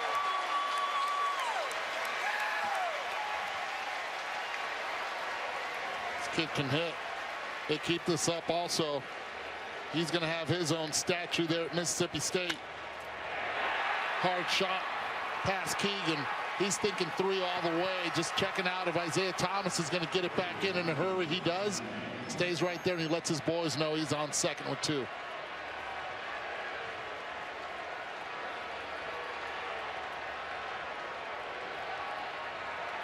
Cameron James with 2 down and Allen at second in a 5-0 ball game. Looks at strike 1. Any comparables of what a win like this would mean individually as well as collectively on the collegiate scene, sort of breaking a streak? And then the 2 guys that have been there for so long, and Bednar, who's hasn't allowed a hit.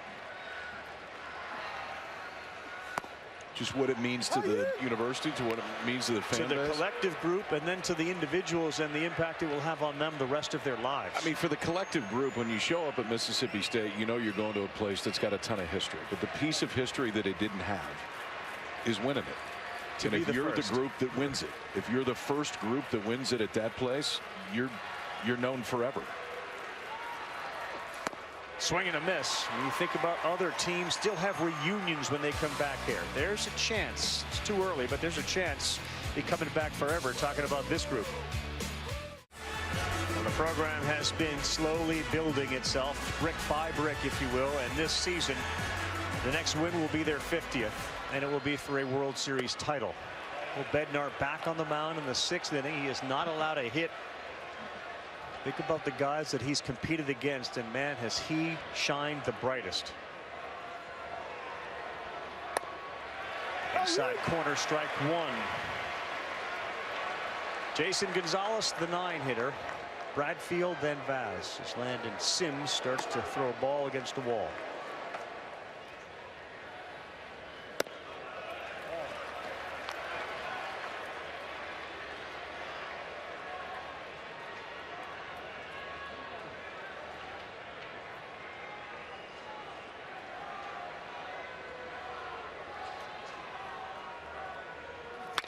2-1. That one is drifted to left, and now coming in is Skinner. He's calling off Rowdy Jordan, and there's one down.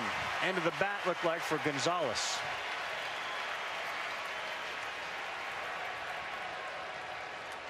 It's 13 in a row for Bednar. There just hasn't been a lot of hard contact either.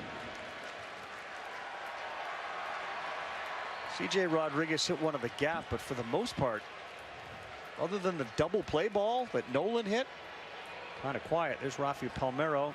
His team was never able to do it. Bradfield tried to bunt. Yes, he did. Whoa. I thought he went for it. I thought he did too. Yeah. I thought he just missed it. It was the late pullback. It's that late pullback after, just to see if you can steal a ball. Maybe not. Ooh, maybe not. That's out of play. Like the idea, actually. You haven't got a hit. This guy can fly. Having Bednar on the mound has not done anything for Vanderbilt. And as you guys have discussed, you know, maybe the hit is what gets him taken out of it. Nice play, James. Oh, have they been great defensively? They have. I mean, it just seems with the body language and the actions of them playing that they want the ball hit to them. Each one of those infielders. They've been good to their left. They've been good to the right. Anticipation is key, and for Mississippi State, this defense has played big.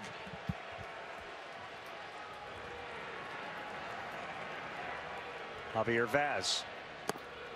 Ball one. All right, B Foxhall or B Lemonis. That's it after this one. Yeah, you can't convince him to get back out there. Can't let him convince you to allow him to get back out there. You just can't. I feel like if you came into this, you're thinking Sims for 12 outs is like our ideal scenario if we can get to that point. And he's one away from getting you Sims 9 outs. Yep. Center field, Jordan. Yes, sir. Through 6 innings, Will Bednar has not allowed a hit. What may be the last pitch he throws here. It's 5-0, and he is a star. Well, the argument continues. Will Bednar just told Foxhall, I'm good, I'm okay. Nope, I've never felt better. Nope. And then Foxhall went to Chris Lemonis, and the two of them just talked it over again. And that might be it for Bednar. Tried to argue his way, didn't want to hear it.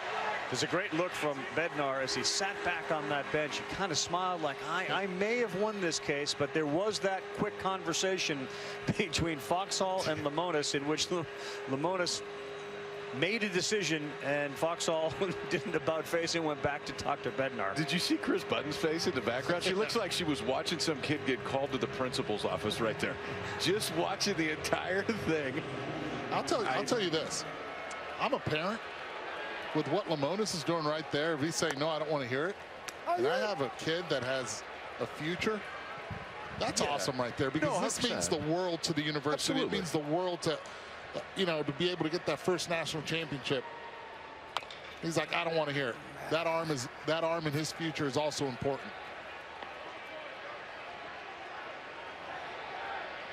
He has not allowed a hit. He has been fabulous through the College World Series. His stock has continued to rise with regards to the upcoming Major League Draft. This ball ripped to right. Thomas to his right. Hancock retired. I don't think he's done. Well, I'm watching Landon Sims in the bullpen right now, and he's not even, we're not even on the dirt yet of the mound. He's on it right now, but I'll tell you this. I'm Lemonis. I allow him to go back out there, warm up, and then take him out. Well, I get the nostalgia of it, believe me. I think it's cool. I want Sims to start a clean inning. He will. Okay. He will. You let him warm up, and then you take him out. It'll give him, Sims, plenty of time to get loose. And at the same time, you give the fans an opportunity that have traveled so far here on the road to be present for maybe and possibly something big for this university.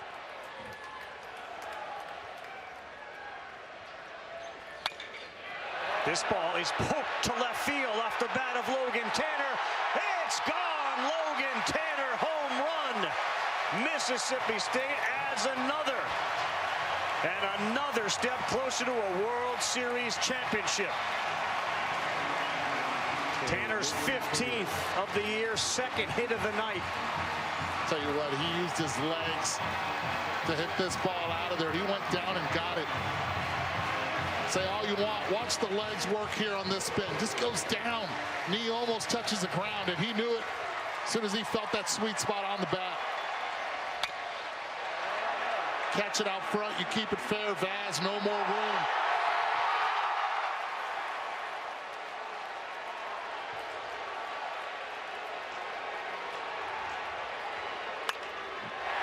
Into right field, that's going to get down. Scotty DeBrule delivers a hit. And it has a fifth inning feel to it when they racked up 4 hits and scored 2.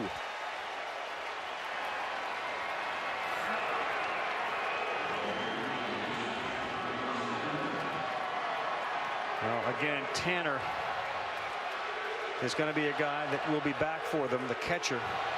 So the program is in great hands. As we'll see Jordan and Allen and others leave. Another part of the Bednar discussion, and you guys have touched on it too. So you've given us 6 innings of no-hit ball. You're not going to throw 9. We know that. So what's the end game? You're a hero. You've done exactly what you wanted for your team.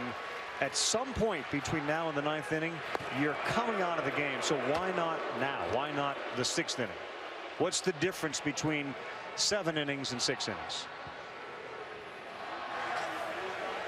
Well, right now the argument is 2-0 Will Bednar. I just asked Fox. I think we lost Chris's mic. We'll try to get that back. I just went up to Scott Foxall, asked how the conversation went. He said that Will's going back in, so he won another argument. Well, Sims is hot now.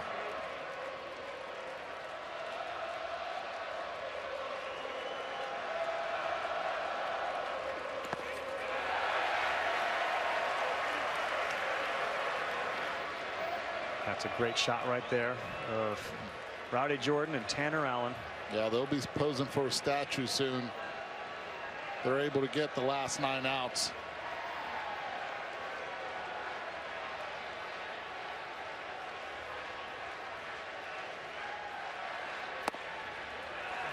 Two balls and a strike to Braylon Skinner.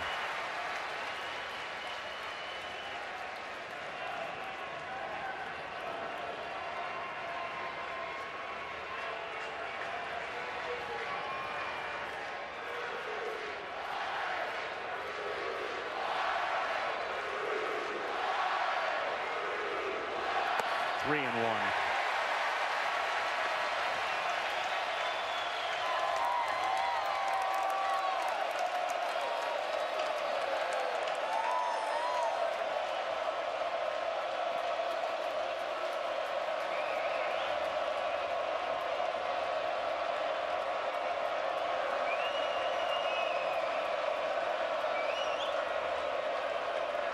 Runner goes. No call from Perry Costello. The throw down, but that was apparently ball 4. It was. That was ball 4?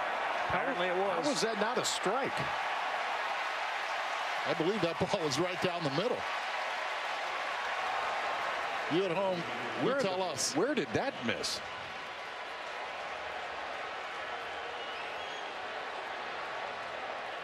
I mean, the low strike has been a strike the entire day, and that center cut the plate. It's above the knees.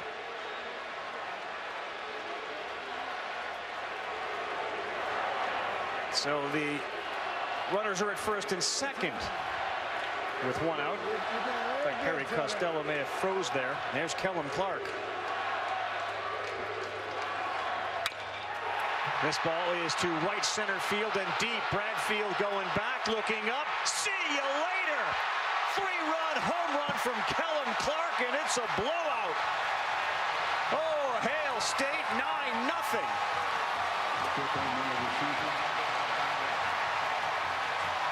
Well, we said it from the beginning. Kellum Clark loves his fastball, and the kid's future is bright. He's got first pitch after getting a dose of off-speed pitches the entire series. Doesn't miss on this heater. What a performance up and down for Mississippi State. 9 runs, 10 hits, no errors. They have not allowed a hit. And the contributions come from everywhere in the lineup.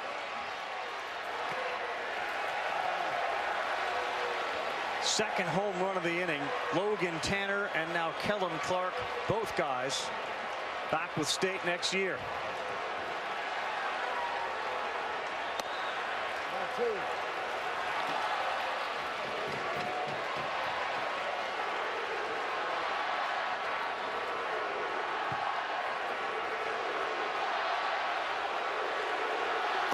Now this McIlvain's done. He's been done for quite some time too.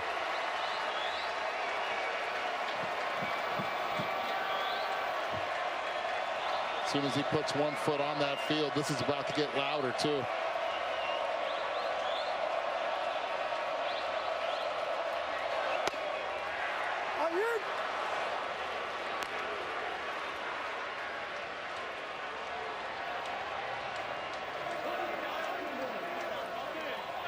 Kellum Clark's 5th home run of the season.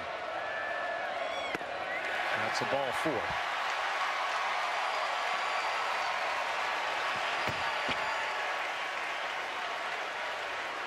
About to get loud here, fellas.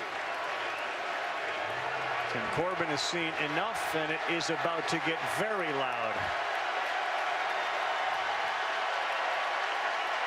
4 big runs in the inning, 2 home runs. Logan Tanner and a 3-run shot from Kellum Clark. The next Clark in line as a sweet swinging Mississippi State dog. He goes yard. And the only drama left right now is Will Bednar and his no-no. All State. Anyone on the road saw all the Mississippi State fans, the license plates. And they've been here since the get-go, and they get more and more of them each day. I have a question for you guys. We got. How are we going to get into our hotel? I'm thinking maybe copter to the roof. Yeah. Now this is a long coming celebration, and still we have the bottom of the 7th, 8th, and 9th, but it is 9-0. 4-run outburst here. Luke Murphy on the mound, and here comes Rowdy Jordan.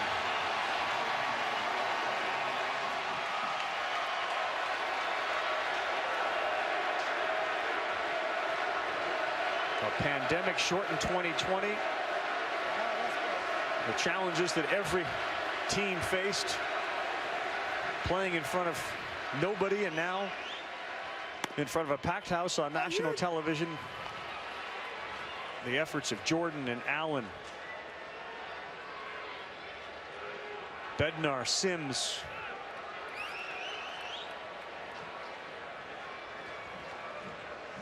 Well, there you go. Maybe he's accepted the fact that this is not going to get any brighter as a star. You threw 6 innings in a clinching World Series game and you didn't give up a hit. I'll take that on my resume, top line.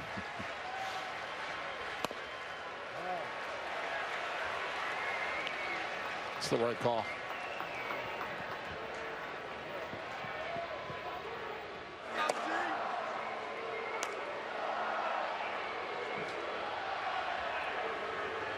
Rowdy Jordan's had a terrific night. He's got 3 hits. Not like the fans need any more cheering, but it would have been really cool just to see him take the mound, just lob a couple pitches in there to warm up, and then allow the fan base to recognize what this man has been able to do in this College World Series. All the way through this run, yeah.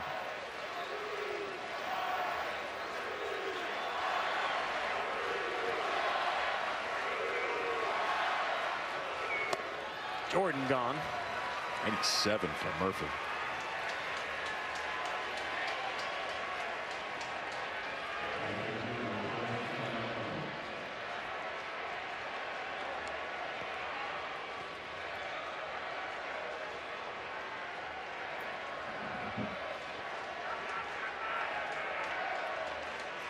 smooth little 9 for 28 College World Series for Tanner Allen.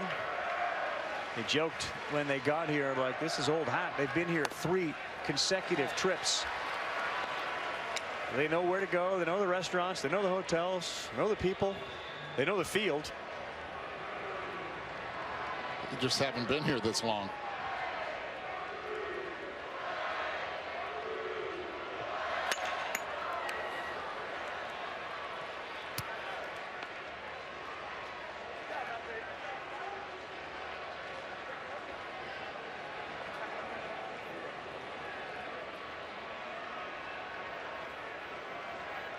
Brett McGarry, of course, took a no-hitter into the 8th earlier this World Series. That was then broken up by Mississippi State in a game Mississippi State won. At the third baseman, and that'll do it. We'll take a timeout. 9-0 State. 9 outs away. Take a look at our Capital One rewarding performance. They gave it to this guy? Bednar, come on. All he did is go 6, didn't allow a hit, was going to come back out for the 7th until the lead got extended. But Will Bednar on 3 days rest has just made himself a Mississippi State legend.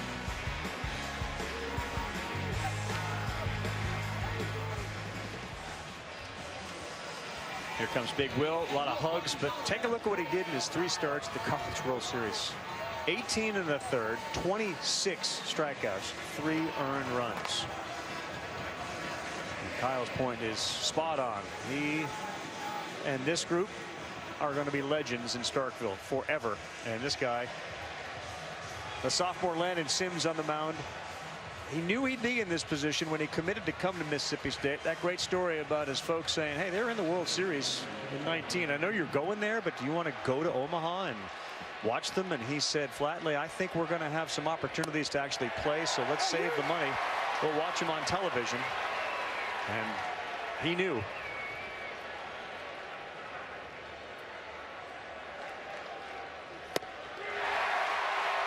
And he's been waiting for this moment. Of course, didn't get into the game last night thanks to Preston Johnson, which allowed Lemonis to have the flexibility.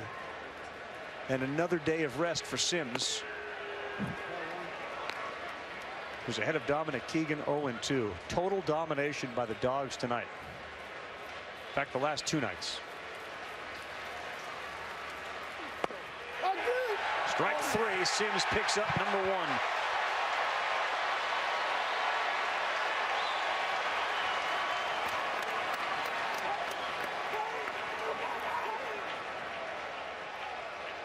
He got a chance for that tonight for sure, given who's on the mound.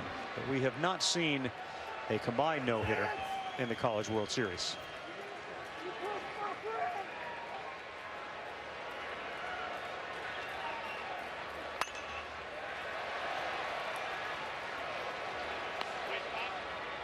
You've got a 9-0 cushion, and you need somebody to throw strikes. Maybe the best guy out there right now just to throw strikes.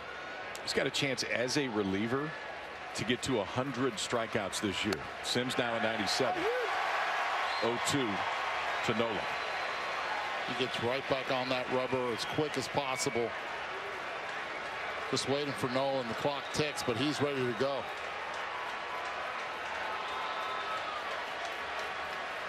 Likely not going to be a 20-second violation on Sims. Not at all.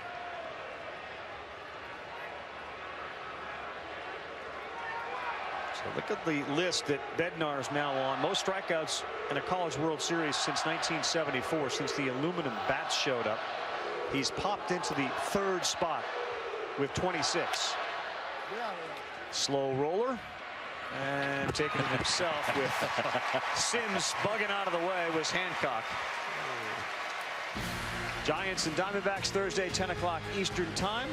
San Francisco keeps rolling along, man.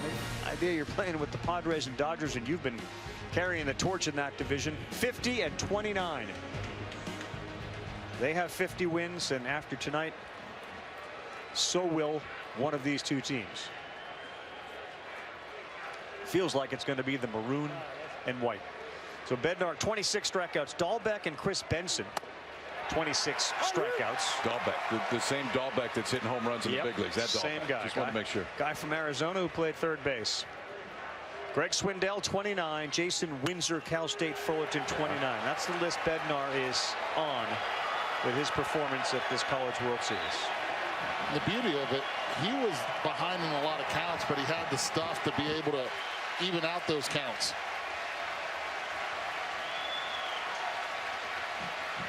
And win the at-bats. And again, another 0-2 count for Vandy. Spencer Jones, swing and a miss. Welcome to the game. Landon Sims joined the party.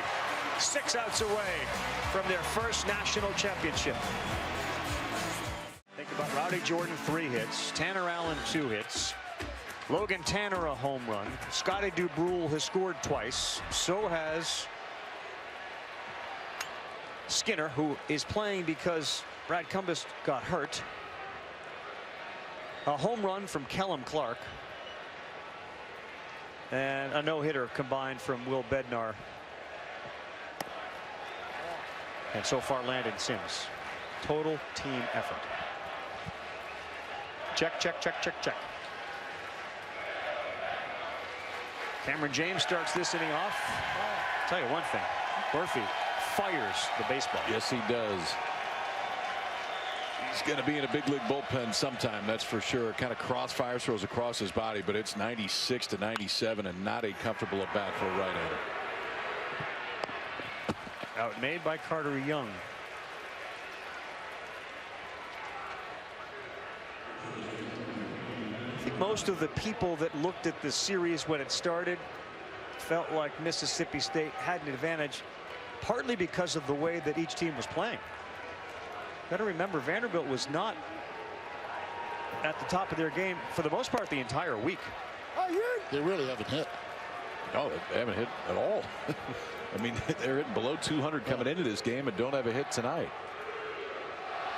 They were riding the right arms of Leiter and Rocker.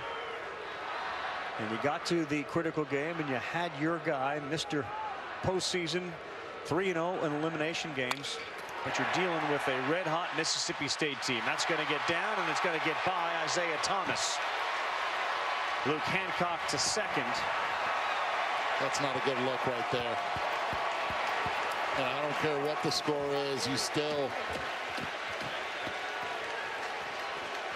have to show a little effort there. And we've seen him make a spectacular play down the line. We know the potential is there. This is a line drive. We know it's going to drop. Then he tries a barehanded instead of using the glove.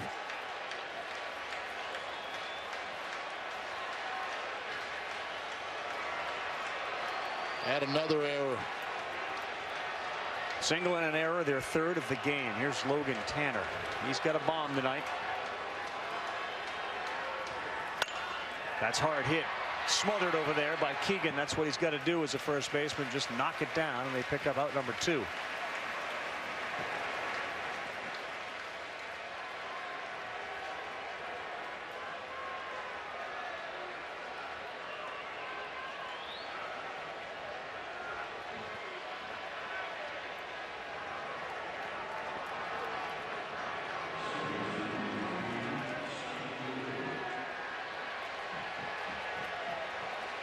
Scotty Dubrule next up.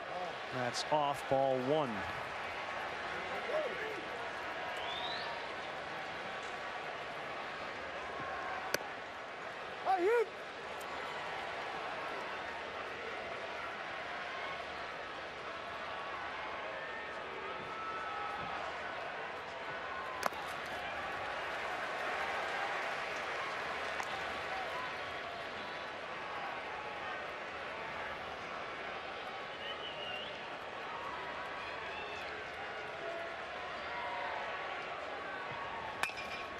Two. 2019 Vanderbilt Commodores had Mason Hickman, Rocker, and Drake Fellows all go over the 100 strikeout mark. Only 3 schools in the conference history have had 3 reach 100. As Kyle pointed out, Sims is knocking on that door.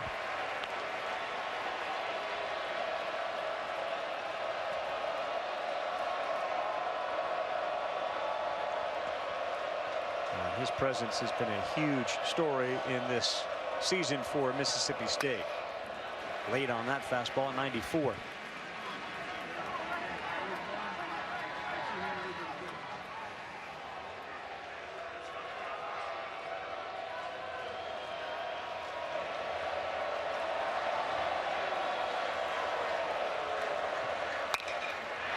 Squared up, but Bradfield takes 3 steps back, and he's there for the 3rd out. Bottom of the 8th, Sims back on the bump, still a 0 in that hit column for the Commodores. Back here in Omaha, and Sims back on the bump. He will start things off in the 8th inning with C.J. Rodriguez, Carter Young, and then Isaiah Thomas. 9-0 in a game to decide the College World Series champion.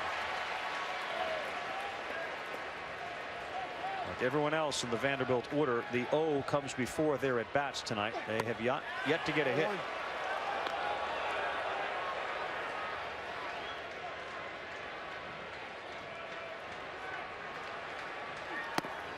2 balls and a strike. How do you think Ron Polk is feeling tonight? He won 1,139 games. He's been hanging around this program. He's always talking to the players, having fun with them. And what do you think going through his brain right now? I'm going to tell you this. I bet he has a special cigar that he's been waiting for a moment like this. Because if you know Ron Polk, he's always got a cigar in his mouth. I've seen him in the hotel twice. He had one in his mouth both times. Guarantee you there's a separate one that's been waiting for tonight that'll get fired up.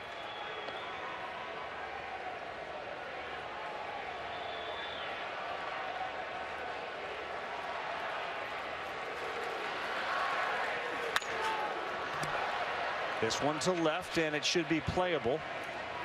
Skinner keeps cutting in front of Jordan. He's having a good time out there. I'll tell you, if it's the last out, though, Rowdy's going to take that one. I think he probably will. He'll let him have this one. He's happy to defer to Skinner. You got a center fielder playing center and a center fielder playing left right now. Yeah. And he's having some fun out there, too. I like it. It's always good when the fans behind you have your back. And in front of you, and to the side of you. It's all Mississippi State here in Omaha.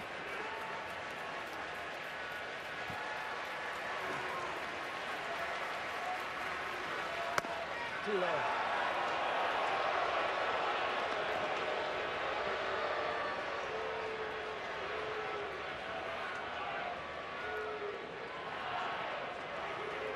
Want to know to Carter Young. Now 2 balls and no strikes.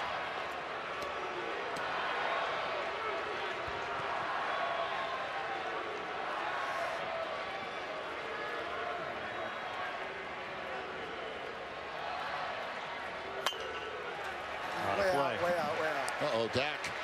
No, almost. That's like Dak. Dak goes and he takes off his hat. Was he going to make a play? Oh, yeah, he's trying to. He's working on it.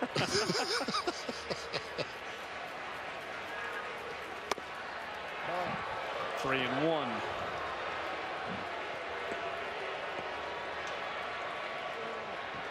Doc was great last night. A fan caught a baseball about 4 rows in front of him, turned around to celebrate that he caught a baseball, and Dak had a Sharpie in his hands real quick. That's strike 2, and signed the baseball and sent it back to him. He's on hand to witness the championship here for Mississippi State, and they're hoping to get another out here in the 8th.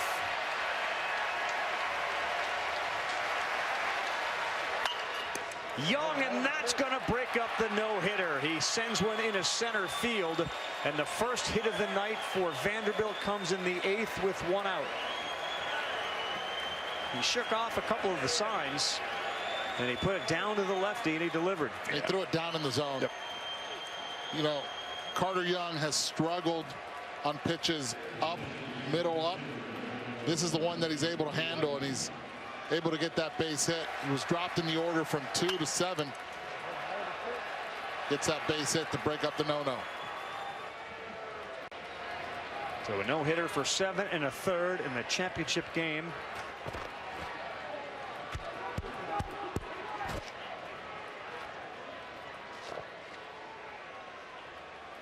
So Will Bednar over there saying it doesn't matter. We just want to win a championship. Thomas being pinch hit for by Troy Leneve, the sophomore.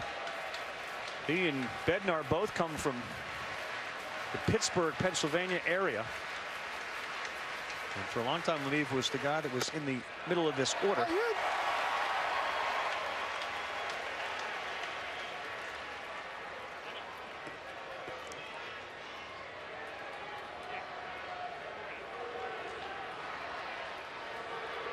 I wonder if that play defensively in the outfield had something to do with Leneve getting the at-bat for Thomas.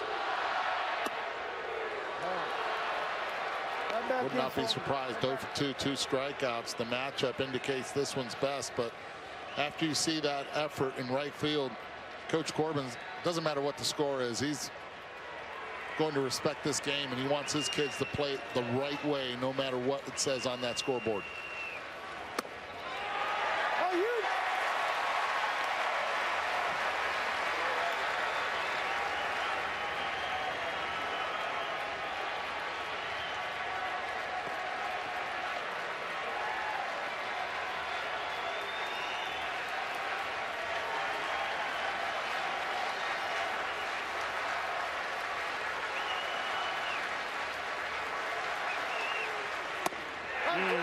That's a good pitch. Strike 3 from Sims. Leneve is done. Sims third. A bit more crossfire tonight from Landon Sims. He misses his spot, but he still catches the plate. Trying to go fastball away. Ends up fastball on the inner third, but that one locks up Leneve. Third strikeout of the night for Landon Sims, his 99th of the season.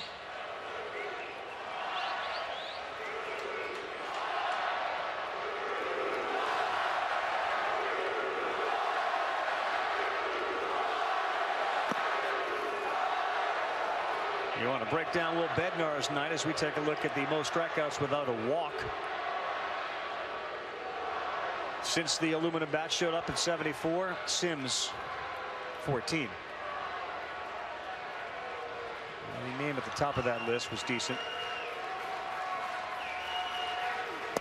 That's in there, 1-1. So Bednar's 6 no-hit innings. He had 9 ground ball outs, 3 more than he had in any other start. It really was a bit of a pitch to contact effort from him tonight. 65 strikes with his fastball. Hitters 0 for 9 against the fastball, 4 for 35 in Omaha. They didn't hit his fastball, and 3 of his 4 strikeouts. He punched out 4, came on a slider. I believe he had to. After the second inning, he had 46 pitches, more than 46 pitches thrown. He knew that if he wanted to stay, if he had to stay in the game longer, he had to pitch the contact.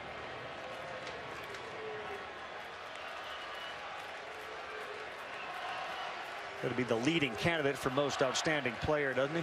Absolutely.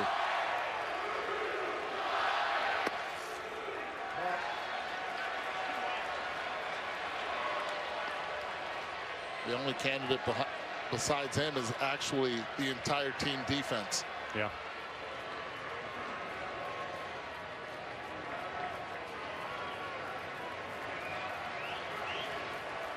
Three and 1 on the way to Jason Gonzalez, the 9-hole hitter for Vanderbilt. 3 and 2.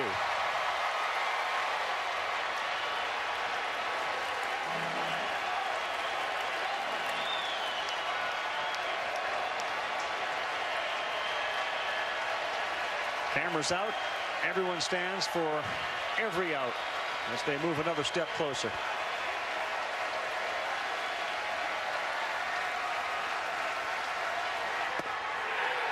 No, but you have to wait because you're not sure when Perry Costello is going to make the call. It's ball 4, and there are 2 aboard. Pitches outside. Then again, for a lot of lefty hitters, that's been a strike.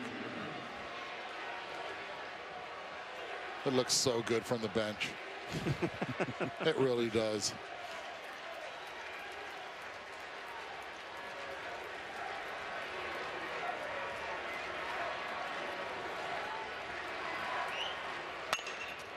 And Bradfield sends that towards the seats. Skinner will run through a wall. I mean, there is, remember the home run that was hit earlier this week when he jumped directly into the left field screen out there. He doesn't see wall.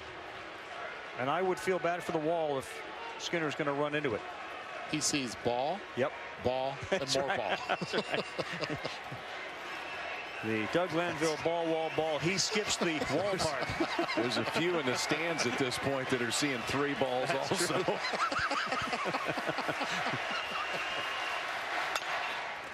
On the ground, a second easy one there for DeBrule, and they are 3 outs away from a World Series championship, and they know it. So Ron Polk, 2009 College Baseball Hall of Fame. 2 stints at Mississippi State, 76 to 97, then 02 to 08. He lives in the same neighborhood as Chris Lemonis, although he will make a distinction between the areas within the neighborhood that they live. Had some players out there.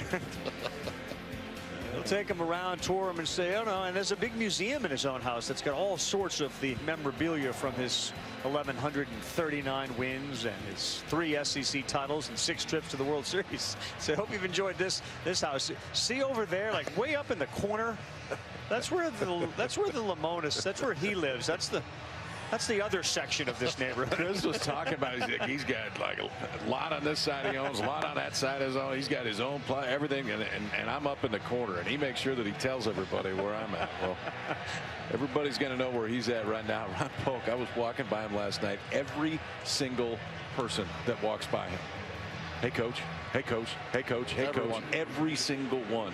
It's the impact he had on that program. Thomas Schultz in to try to get the final 3 outs, or it would appear to be the final 3 outs of the season for Vanderbilt.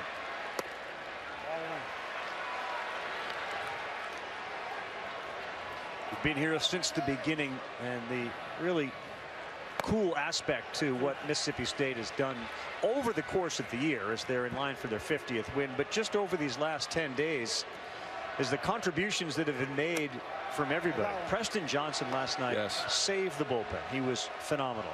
Skinner with his stolen base. Tanner Leggett, who doesn't play, comes up with a game-winning hit. Then you get into the guys like Rowdy and Tanner and Bednar. DeBrule. Forsythe's been great defensively for them. This has been a complete team effort.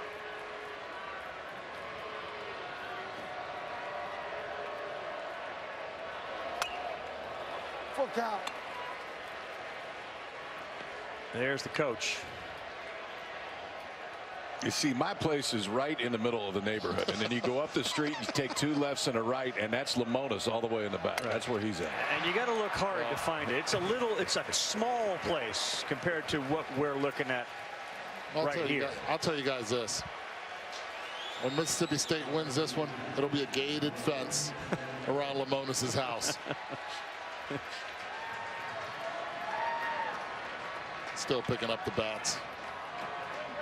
No, quite a story again, given where he's been, and John Cohen reached out to get Lemonis to take this job. It's a sought-after job given its long history, but no one's been able to cross over that threshold and win a championship. And this is year 3 for Lemonis. The program still has some fingerprints from the predecessors. They got good players for sure. Lemonis is big into the guys that can do everything, but more important, he likes the thumpers. He likes the Kellum Clarks. He likes the guys that can hit the ball over the wall. And the combination of he and Jake Gautreaux, who preach the 2-strike approach, bat on the ball, put the ball in play. That's a really good combination.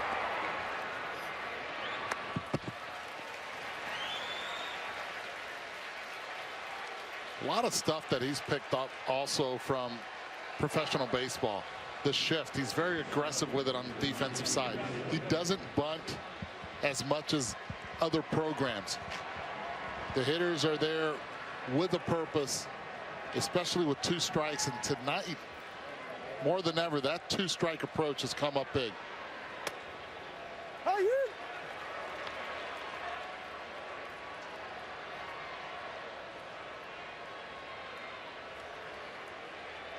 Now Lane Forsythe 0-1, 1-1.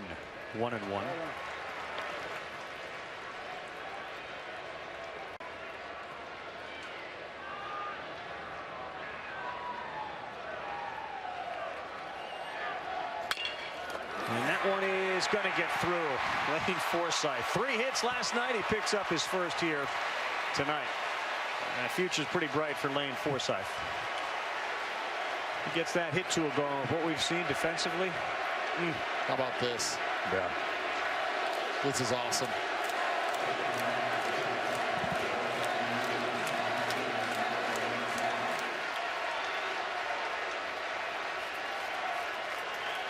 College baseball and a sports team in a college town is all about the impact Riley Jordan's made on these people over the last 3.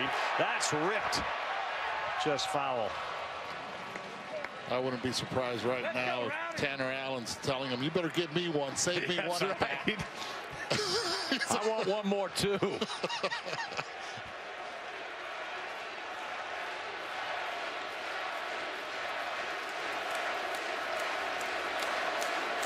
Get a chill watching mom. Imagine what it sounds like to hear her son's name chanted in a ballpark with 26,000 people.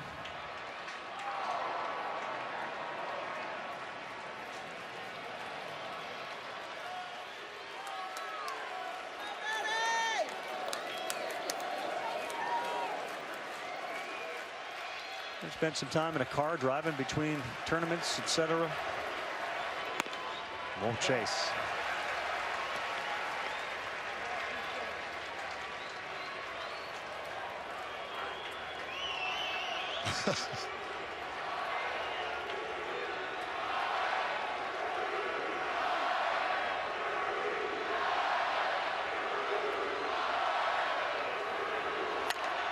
One and two, right field, and that one is caught in right field, and that will end it. We head to the bottom of the 9th. Mississippi State, Sims, Lemonis, Bednar and company 3 outs away from a championship. It's about to end. Most College World Series appearances without a title. Florida State 23. Even Eddie couldn't win one. Clemson 12. Nope. Mississippi State right there with 11. Carolina, Arkansas. This is their 12th appearance, and barring a shocking development, they will get off that list. Sims will get Javier Vaz, Dominic Keegan, and Parker Nolan 3 outs away from the Dogs' first championship. I think this year was a state of mind more than anything. We're tired of coming to Omaha and not winning this thing. We're going to win it. It wasn't about just getting to Omaha. It was about winning in Omaha. And their pitching has shown up. What's funny is if you go back a month, you go back to the SEC tournament, Mississippi State went to Hoover, got beat like 23-2 combined in 2 straight days, and it was bedlam in Starkville. Like, what are we going to do? It's over. This team's no good. Now they're 3 outs away from making history.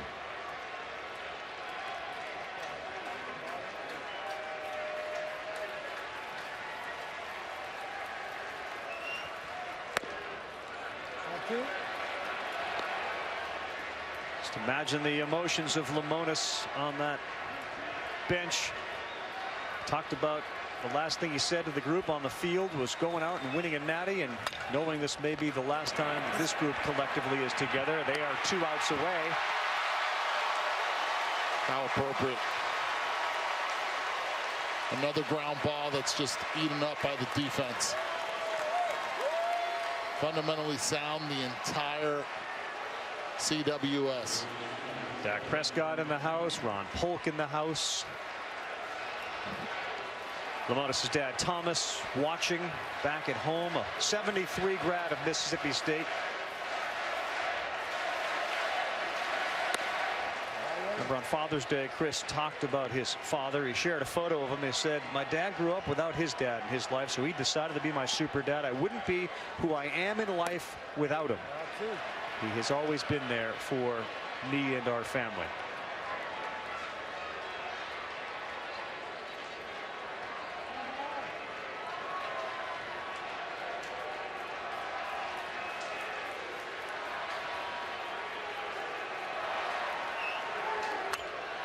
Think about Jake Mangum, who we just saw here recently, and Adam Frazier and Will Clark, Palmero, Brent Rooker, the Cowboy Jeff Brantley. So many that have worn the uniform and have helped create one of the great baseball, forget college, forget any other level. One of the great environments in all of baseball back home in Starkville. It's only going to get bigger and better. Jonathan Papelbon there.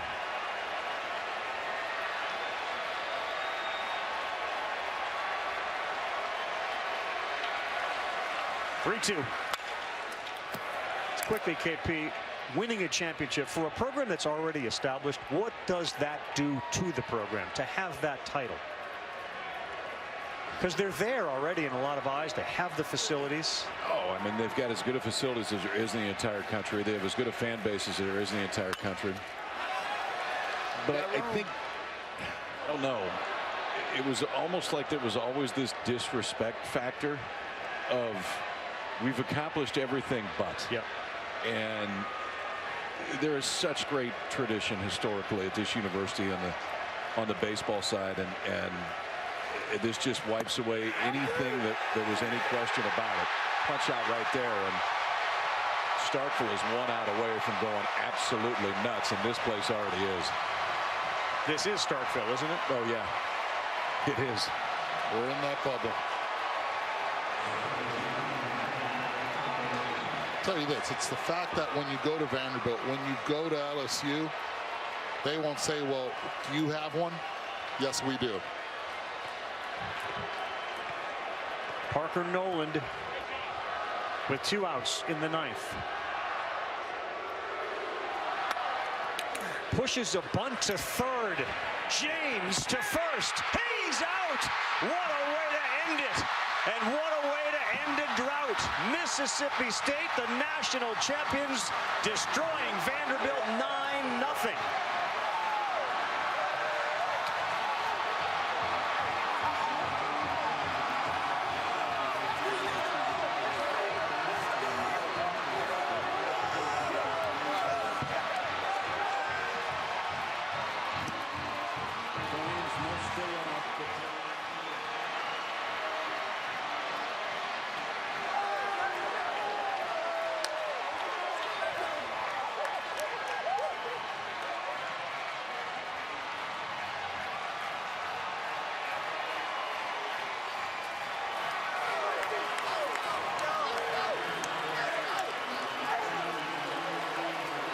Effort, a lot of emotion. Congratulations, Ron Polk. He built this thing. And Lemonis and his club just carried the football over the goal line with Dak Prescott, etc., here to watch it. There's been a lot of time and energy and money put into that facility by several of the alumni. And they had a hand in this as well. Will Bednar, 6 innings of no-hit ball here in Game 3 of the College World Series Finals. Mississippi State legend.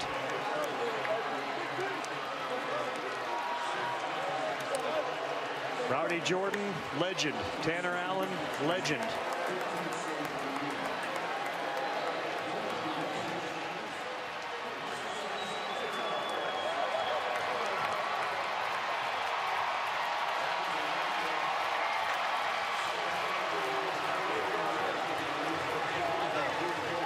Last 2 games, Mississippi State has outscored Vanderbilt, the champion from 19, 22-2. They held them to 1 hit tonight.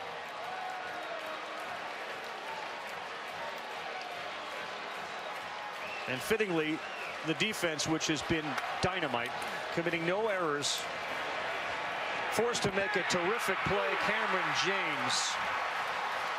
And thankfully, we weren't about to review or replay or appeal. No, not at all. And I'm telling you right now, that defense played big. Their base running played big. Their veterans played big, and their manager played huge. Let's go down to Chris Button with Chris Lemonis. He's got the cowbell. Coach Lemonis, Mississippi State national champions. It's never been said before. How does it sound? It's awesome. It is awesome. For all these kids, for all the players who played here before us, and for these fans, it's unbelievable. You ran out to be a part of the dog pile. We've talked about the grind of the season. What does it mean to watch these guys celebrate? Well, I kept telling the guys our dream was to win it at the end. and I was going to jump on the dog pile. So I don't think they were real happy about that. But I made it on, and it means everything to all of us, our fans, our administration, our players. It's just a huge night for Mississippi State. We talked earlier about the grind. For those that don't understand, can you explain what this team has had to go through to get to this point? It's been a long year. I mean, our kids we've had our backs against the walls a lot of times, and they're just tough. We just got tough kids in our program. They'll never give up, and they kept playing to the very end, and we're the last one standing. A lot of these guys will be wearing a Mississippi State uniform for the last time. Tanner, Rowdy, Bednar. What does it mean to win a title before they leave Starkville? Well, they're going to be legends here. I mean, these kids that have won tonight, and you know, just so much fun to get a chance to coach them. You know, I'm so thankful. They're wonderful kids, and they're great competitors, and I'm so happy for them. All day there's been a little tear in your eye, and it's there now. What makes it so emotional tonight? Well, it's a special night for all of us. I told recruits in the recruiting process it'll be kind of like when the Cubs won it. When Mississippi State wins it, it's going to be a big party, and I have a feeling we're going to have a big party tonight. There might be a big party back in the nursing home in Starkville. If Dad is watching, what do you want to say? Yeah, my dad is back there with my sister, and Dad, I love you. We'll be bringing the trophy by the nursing home this week, so we'll have a lot of fun. I appreciate it, Coach. Congratulations. Thank you. Go celebrate. Hail State!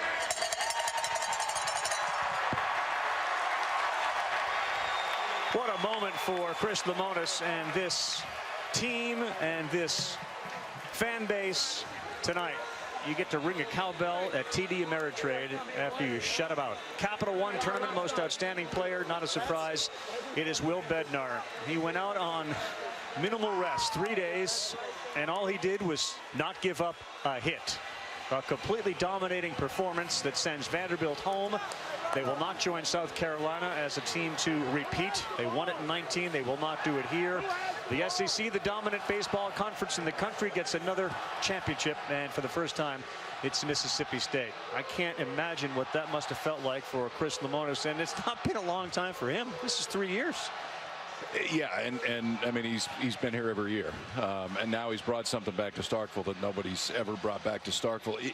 I know we talked about it, but it's hard to explain what this means to this fan base, because it is such a diehard baseball fan base that has wanted this from the days of Thunder and Lightning and everything all the way through with this Mississippi State team and the history of it. I mean, man, they're going to party here, they're going to party in Starkville, and they will never forget this moment. Right. Yeah, there'll be a party on I-29 on the way down south.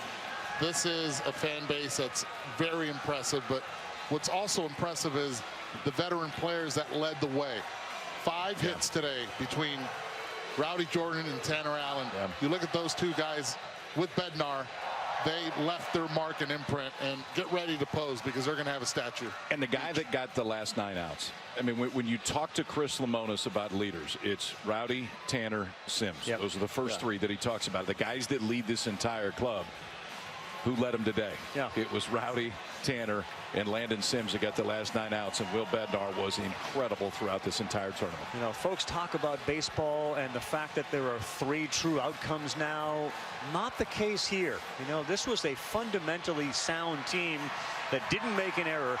13 hits, couple of home runs, and now they'll circle the field and make sure that all of the 20,000 plus fans that are here get a chance to celebrate with them. But you know what? The best team in Omaha won. Absolutely. This was the best team on both sides of the baseball. They hit, they battled with 2 strikes, and boy did they play defense. This is what they do when they win a super in Starkville, is go all the way around Duty Noble. This place kind of feels like Duty Noble right now. It it's sure cool to see him do it here. It sure does. They're going to find out it's a bigger outfield too. But they don't care. But all those drills that they do, and the early mornings, and the weight room, and the programs that they're put on in the off season, this is the payoff, the ultimate payoff. I want to add to this.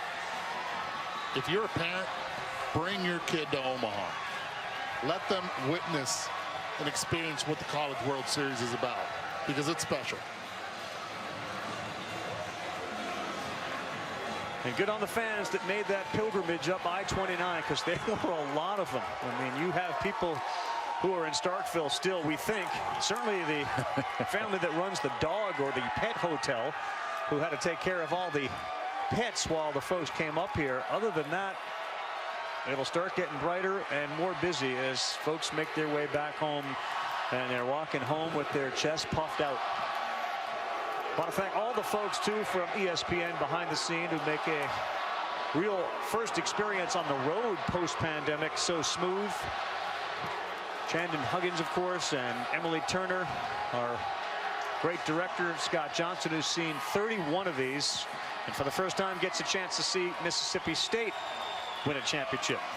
Our backbench producer, Scott Gustafson, who is going to head overseas, get some time off with the family, well-deserved, and of course everyone else that you don't see have been rock stars for us. Chris Budden's been a superhero. Tom Hart, Ben McDonald, Chris Burke, and of course my buddies up here in the booth, Kyle Peterson and Eduardo Perez. One hit for Vanderbilt. One. No hits allowed by the starter. And look at that night sky. Are you kidding me? Is that maroon? There's some white in there too. It is tonight.